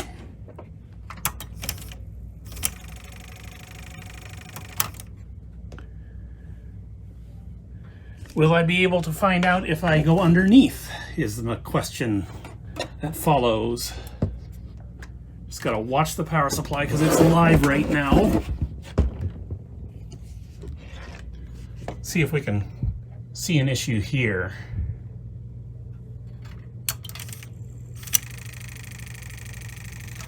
Yeah, you see it's vibrating back and forth there. It's not turning that. Why is it not turning that? Something's jammed up in there, and I bet I have to take all this crap apart in order to find it. Great. All right, so it's all the way back apart again. Not that I wanted to take it apart again, but sometimes you got to do stuff like this to fix a stubborn problem, and I think I'm getting closer to an idea of what's going on here. I think this was just not in position, this big doohickey here. And it just wasn't able to engage the head block. So I'm going to have to be more careful when I put this back together because I've been testing this and it doesn't have any problems engaging the head block when I do it manually myself. You can see it moving up now. It is a little tight though, so I'm a little bit concerned about that.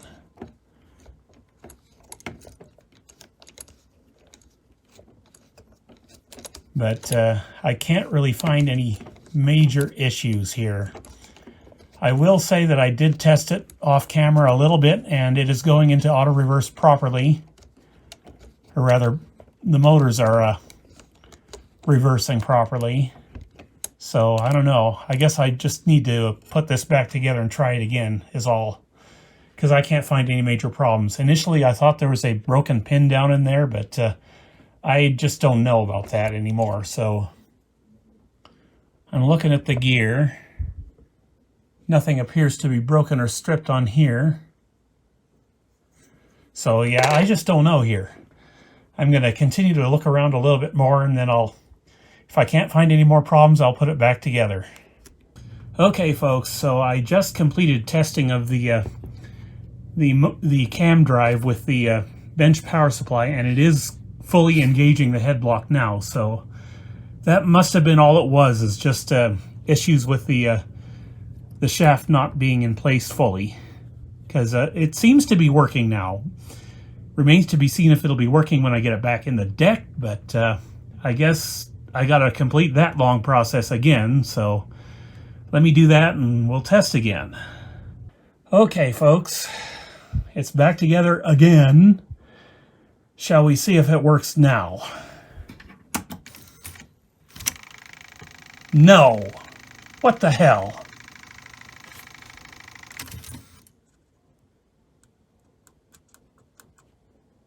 It worked fine with the bench power supply, but why not now? Oh, this is aggravating as hell. Let me continue to poke around. Well, thanks to a blank shell here and an even more thoroughly eaten test tape, I have found the problem, I believe. The issue is the real motor is slipping inside that pulley, the one that's cracked. I was afraid of that, so either I'm going to have to take this all back apart again to apply some epoxy, or I'm just going to have to try and do it from the front here while it's back together. I'll think about that some more, but that appears to be the only issue. It just can't auto-reverse because the pulley is slipping. This thing's annoying. Very annoying. Well, folks, I am making progress with this thing. I can't believe I'm saying that, but I am making progress. The real drive pulley is no longer slipping. However, the belt was. So I had to take this all the way back apart again, and this is now a 60mm internal circumference belt. It is way too tight, but it is working, and I am prepared to leave it in there because it's working. So the issue with the chattering from this area here, I think this whole motor is out of alignment, and I have to basically get in there and do this whole thing. So I will probably do that in the morning, but for now I will just show you how well it's working. And oh yeah, the azimuth is way off as well. I will risk my good test tape now because it is working better. So let's see what we get. See, it's chattering, but if I go back here and I just so much as touch this belt, it stops. That's how I know that's out of alignment. So let's get her playing and I'll show you how well it works.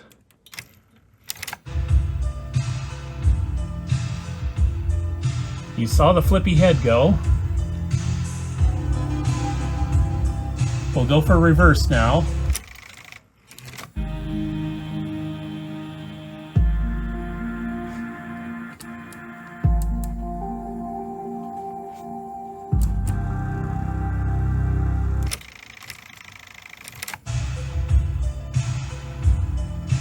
So yes, it is working.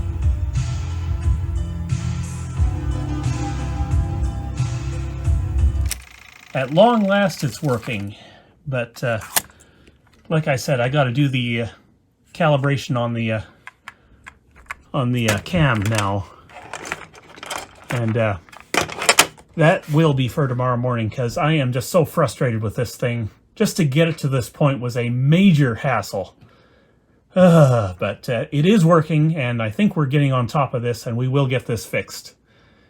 You folks are not going to believe this, but we have yet another problem to talk about with this infernal deck. We'll get into that in a second. But first, before I do that, or start talking about that, I need to clear the air a little bit around this real drive belt situation. When I say this is too tight now at 60 millimeters, I really mean it. It is too tight. I think the perfect belt for this situation would be a 70 millimeter by 1.5 millimeter belt. Unfortunately, I do not have that belt.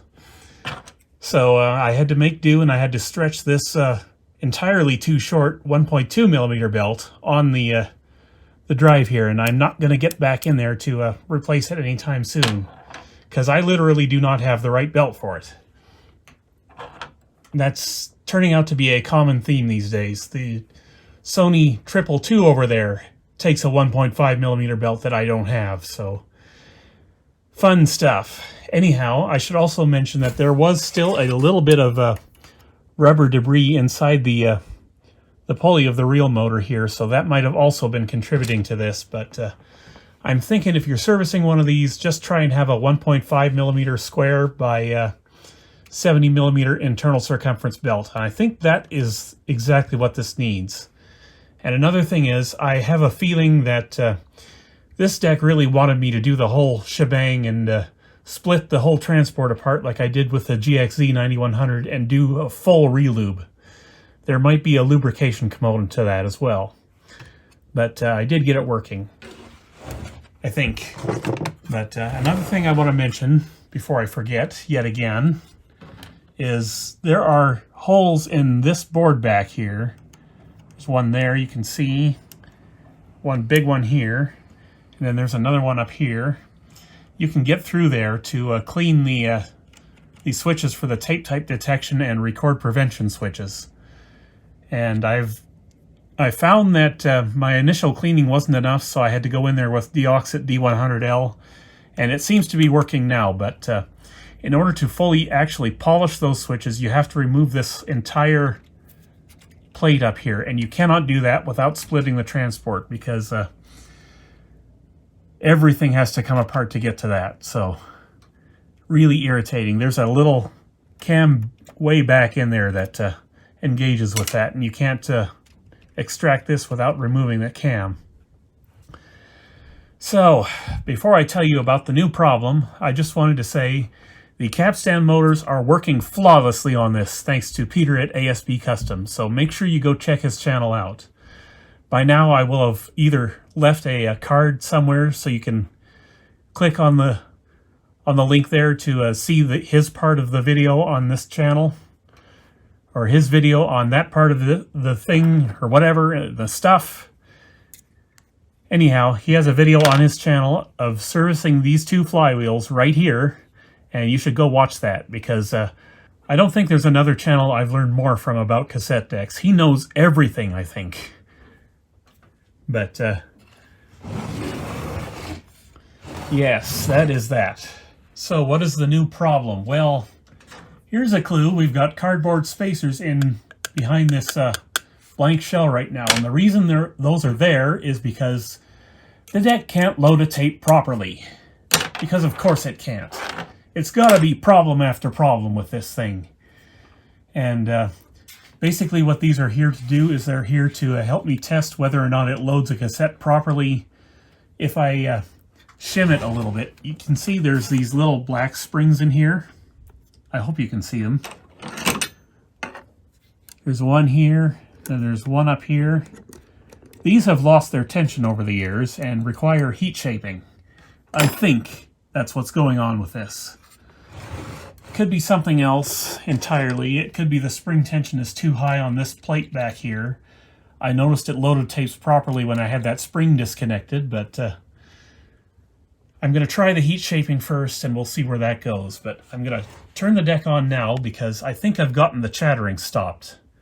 We'll see. Yes, I have.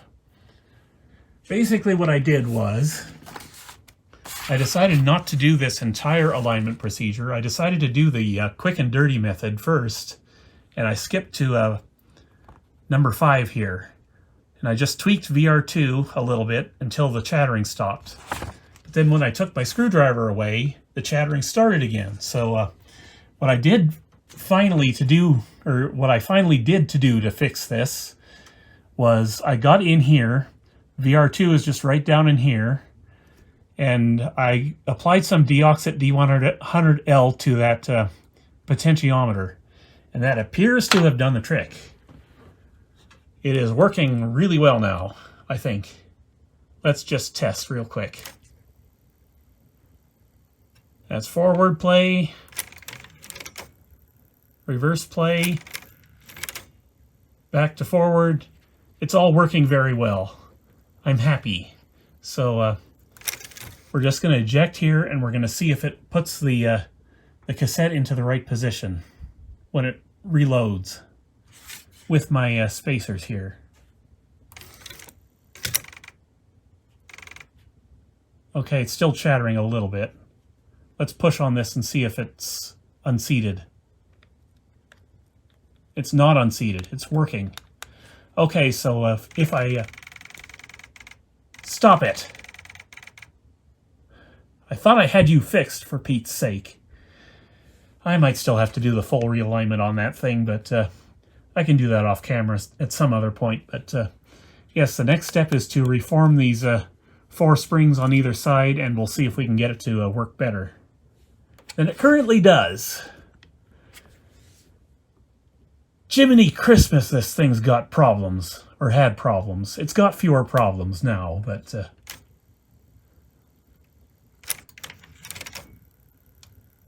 we're getting closer to a fix on this thing. I swear.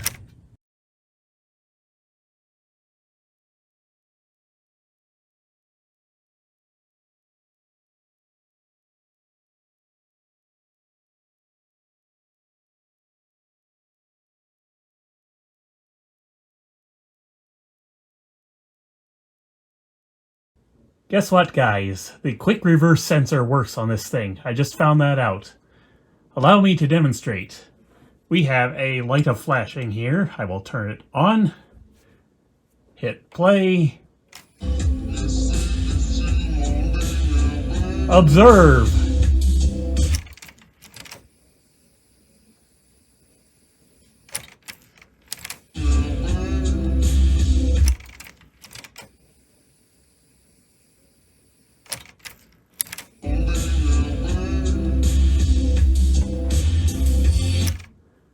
No problemo with that. And now onward with our video. Okay, folks, the cam alignment is about as good as I can get it. VR3 was in need of adjustment, and I went ahead and I cleaned that potentiometer as well, aside from VR2, but the deck is still chattering its teeth, and I don't know what's going on anymore. I can't figure this out. It's about as good as I can get it now. It still chatters a little bit, but not quite as bad as it used to. It shuts up eventually, is what I'm saying. That's about as good as I can seem to get this.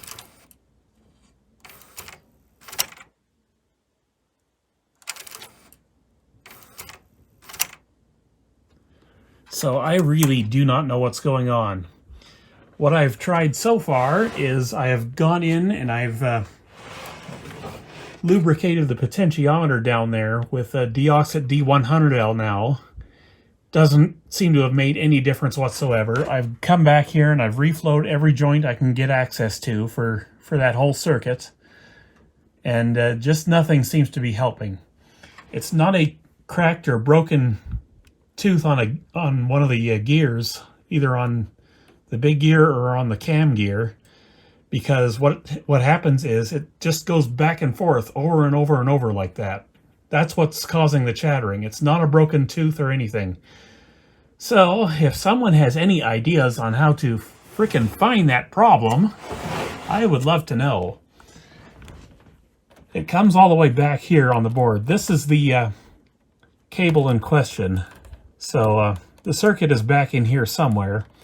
I've tried checking these 2 capacitors. They both measure good. So I just don't know what's going on. It's not a bad solder joint under here, I don't think, because I checked over this whole board when I had it out. And yeah, I've tested this one too. It's good. So this may be the best I can get this deck to behave. Otherwise, playback is just fine. I'm not having any problems whatsoever with playback or any other operation mode. It's just sitting in there, sitting in stop mode there, that it just keeps chattering its teeth like that sometimes. But not every time. It's frustrating. Kind of thinking about replacing VR2 with a multi-turn potentiometer. Maybe that's the key to fixing this. But I obviously can't do that right now. And the other thing is, you will notice there's pink paint lock or nail polish on this azimuth screw now. This is for the forward direction. I found that reverse direction sounded fine, but forward was off. So I tried to adjust it as best I can. And I'm going to have to wait for more tools to get that dialed in perfectly, because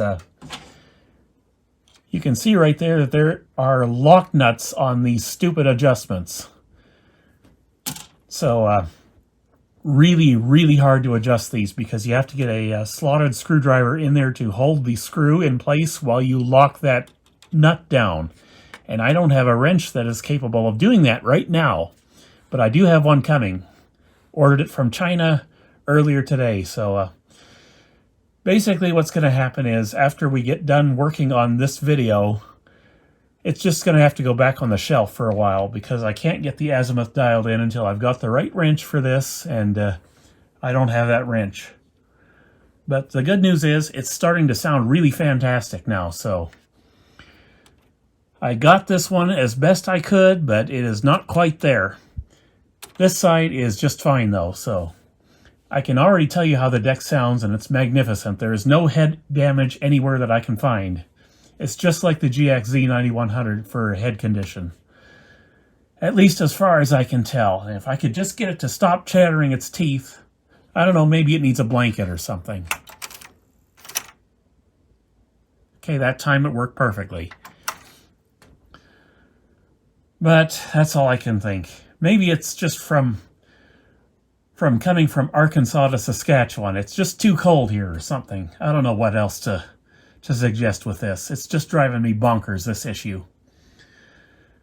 But anyhow, we've got to get started on the on dealing with these plastic springs here. I'll show you a reshaping of one on camera, and that's about all I'm gonna do, I think. So how's about we get started on that now? I think we can do this from this angle. I need some tweezers, and we can just pull these out like so.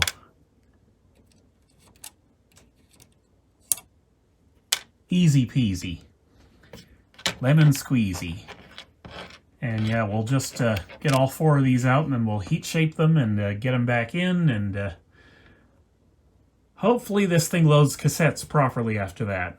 I thought maybe the alignment issue up over here with the cam was possibly causing this to not engage the cassette properly, but that's not it. It has to be these little springs here. There's no other explanation for that. So we're going to get to heat shaping these four springs here in a minute, but first, before we do that, I want to talk about this cam chattering issue that keeps going on with this deck. I'm still not sure why it's doing that, but I have narrowed down the problem thanks to yonder oscilloscope here. And I thought maybe you guys would like some extra information in case you have any thoughts on what's going on with this thing. Basically, I've narrowed it down to this circuit right here. Don't know exactly what's going on yet, but I know where the problem is. Basically, this is a comparator circuit for the cam position, and based on which one of these transistors is powered on at the time, you get a different voltage on this rail, and then it comes into IC211 over here, and then yeah, it just basically tells either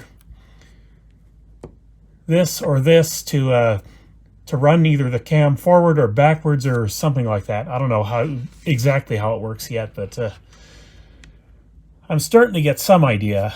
But anyhow, the potentiometer, the cam position pot, comes in on over here to this positive over here, and Basically what I'm finding is when I connect my scope to this negative right here, I can see the pulsing when it chatters. So either there's an issue with the transistors over here or these resistors, which is unlikely, I'm thinking, or this controller right here is just simply telling it to run the cam forward and backward and chatter like that. I don't know exactly why. So you guys will have to comment on what you might think the issue would be there. My thoughts are maybe it's something to do with this eject position detection right here. And this part of IC211 right here. Maybe IC211 is the problem, but I'm not exactly sure. I've tried to scope these transistors to find which one is causing the issue, but I have so far not been able to catch it because for some cotton-picking reason, I can't make this thing act up while I'm actually testing those transistors. So I guess maybe we'll do some testing on camera real quick. How's about? See if I can get it to act up. I've got my scope set up for you on a good setting that'll hopefully catch the problem. See if I can get this thing to clip on here so we can do some testing. The transistors in question are these down here, all 6 of them. They're just right there. So if we can get it to chatter, we'll see it, I would hope. But the problem is I can't find the transistor that's doing it. I can say it's not TR205. That's the stop position one. So it's either, oh, where are they? It's either this fixed position transistor or it's the eject one. And I think it's either this transistor here or this one next to it. So I'm going to hook the probe right here and then we'll see if we can get it to act up. And of course it didn't want to do it.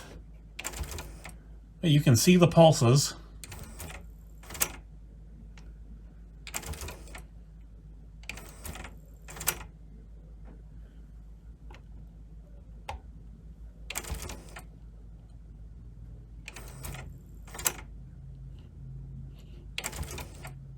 Okay, I'm not sure if that's the eject one or not. I'm thinking it's probably not. I'm thinking it's the fixed position one that I'm checking right now.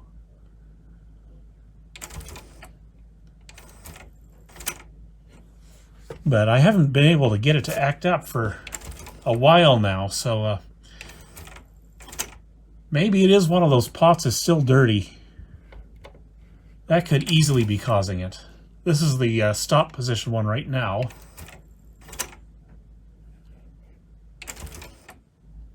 So maybe it's fixing itself as we speak here.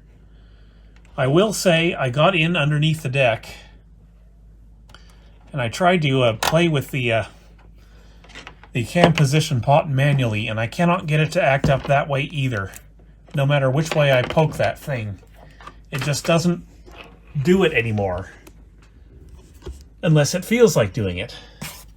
Like first time I powered this thing up, it was going nuts, but I just can't get it to do it anymore. So I'm hoping it's just dirty potentiometers yet, and I don't have to actually really go into trying to figure out what the heck the problem is with this. But yeah, you guys will just have to let me know what you think the problem is. It's this circuit right here somewhere, something to do with this, and I can't figure out where. Anyhow, let's fire up the hot air and we'll try to reform a spring here. Okay, shall we see if we can get one of these springs reformed, and then I'll do the other 3 off camera, and then hopefully we'll get this done. I'm on basically the last day possible for me to be doing this. It's Wednesday. You're going to be seeing this video on Saturday, no matter what happens. I just need to get this done and this deck off my table now. So start this heating up. Little too much force of air coming out.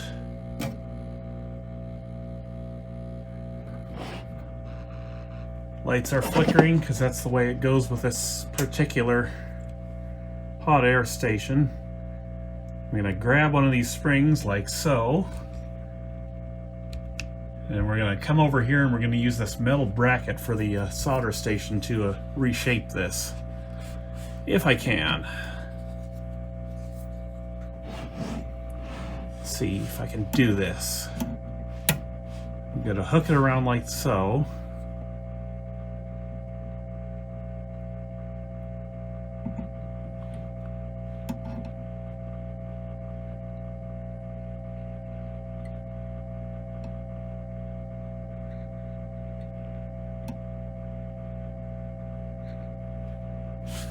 I don't know if that's made a difference or not, but I will compare to the other ones. Oh yes, we have success. But you can see that the opening is much wider on the one I just did. I'm not sure if I want to do it any further than that, but I'm kind of thinking about it. But let me get the other three done and we'll see what happens. See if this thing can load a tape properly after that. Well, one of these things is not like the other. This one melted.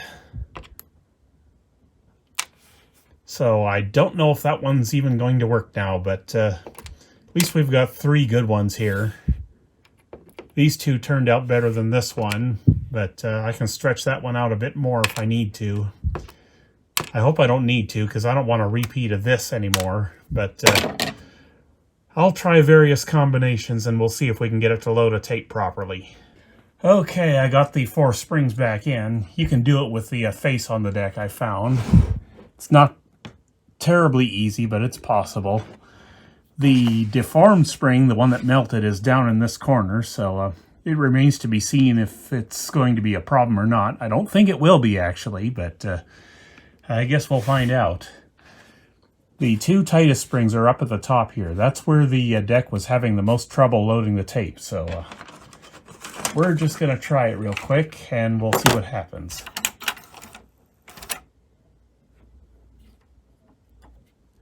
And no issues with the cam chattering today. So, oh yeah, much tighter in there now. Plenty of tension on those springs. So let's see if it'll load and play properly.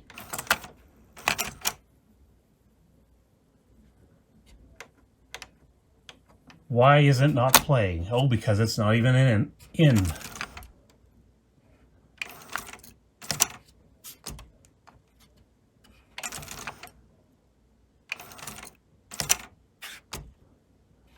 Let's try that again.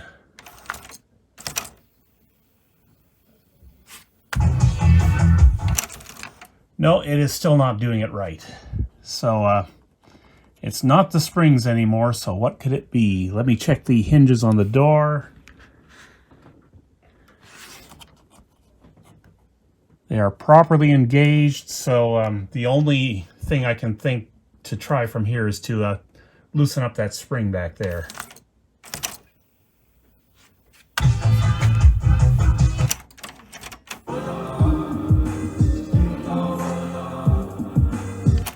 It is just not loading properly. More problems. I hate this.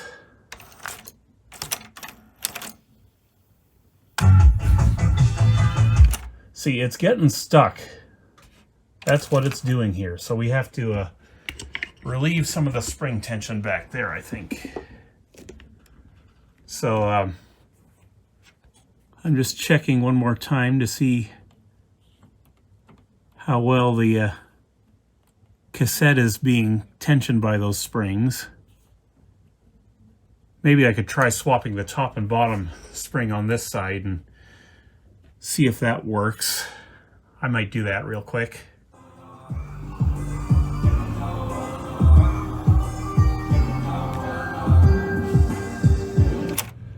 Okay, I believe I got it. I stretched out that spring just a little bit. I would have rather not done that, but seems like that was the only way to get this to work again.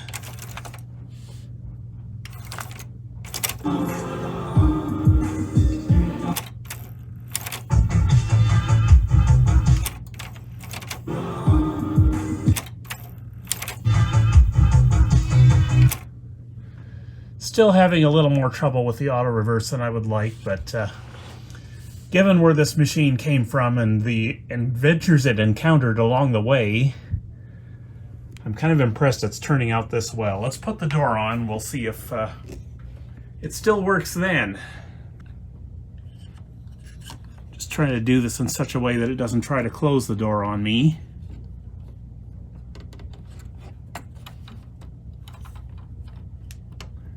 Like I said, this is the last day that I've got any kind of time to do this kind of thing.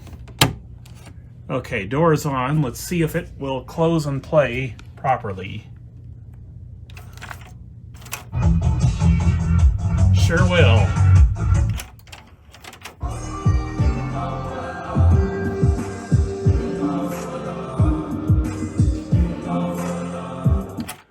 I don't know if there's anything I can do about this door misalignment at all, but I will loosen up the transport screws and I will try to do something about that. But even so, I'm impressed it's working as well as it is right now, honestly.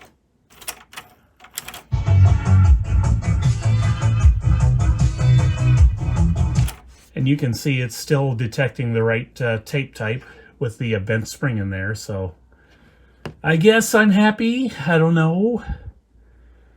Let me see if I can straighten up the transport and get this dealt with. I don't think there's probably going to be much I can do about that, but whatever. $120 GX-R88. What can I say? Okay, getting down to the end of the line with this unit. I hope it's done after this. I hope it doesn't give me any further problems during the course of this video, but we are finally at the speed calibration and wound flutter test. So I'm going to show you where the adjustment is real quick, because it's kind of a pain to get to on this one. You get to it through here. I've got my little alignment tool set up and ready to go. It goes way back in there, so not the funnest thing to get to, but it is there. So let's get in on the laptop and we'll see if we can dial this in. And more importantly, I want to see how good these numbers are after the flywheel service and such. So, is this going to give me any further problems loading and playing? I hope not. Let's give it a shot.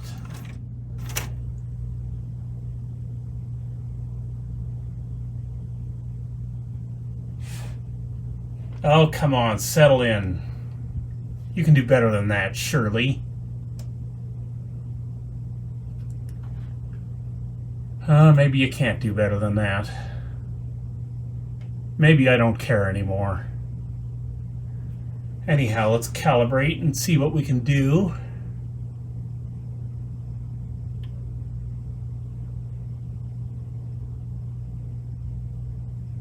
I was hoping it would turn out better than this, but given the problems this deck has, I suppose I should just be happy that it's inaudible, the wow and flutter on this thing.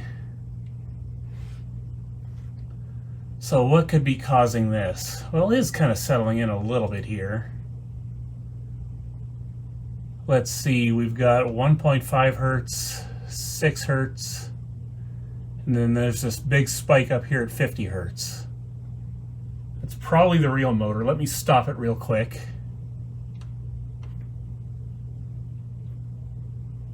No effect. Let me go for reverse here.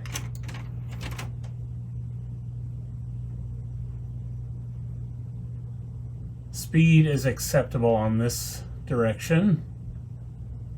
Wound flutter is a little better than forward direction.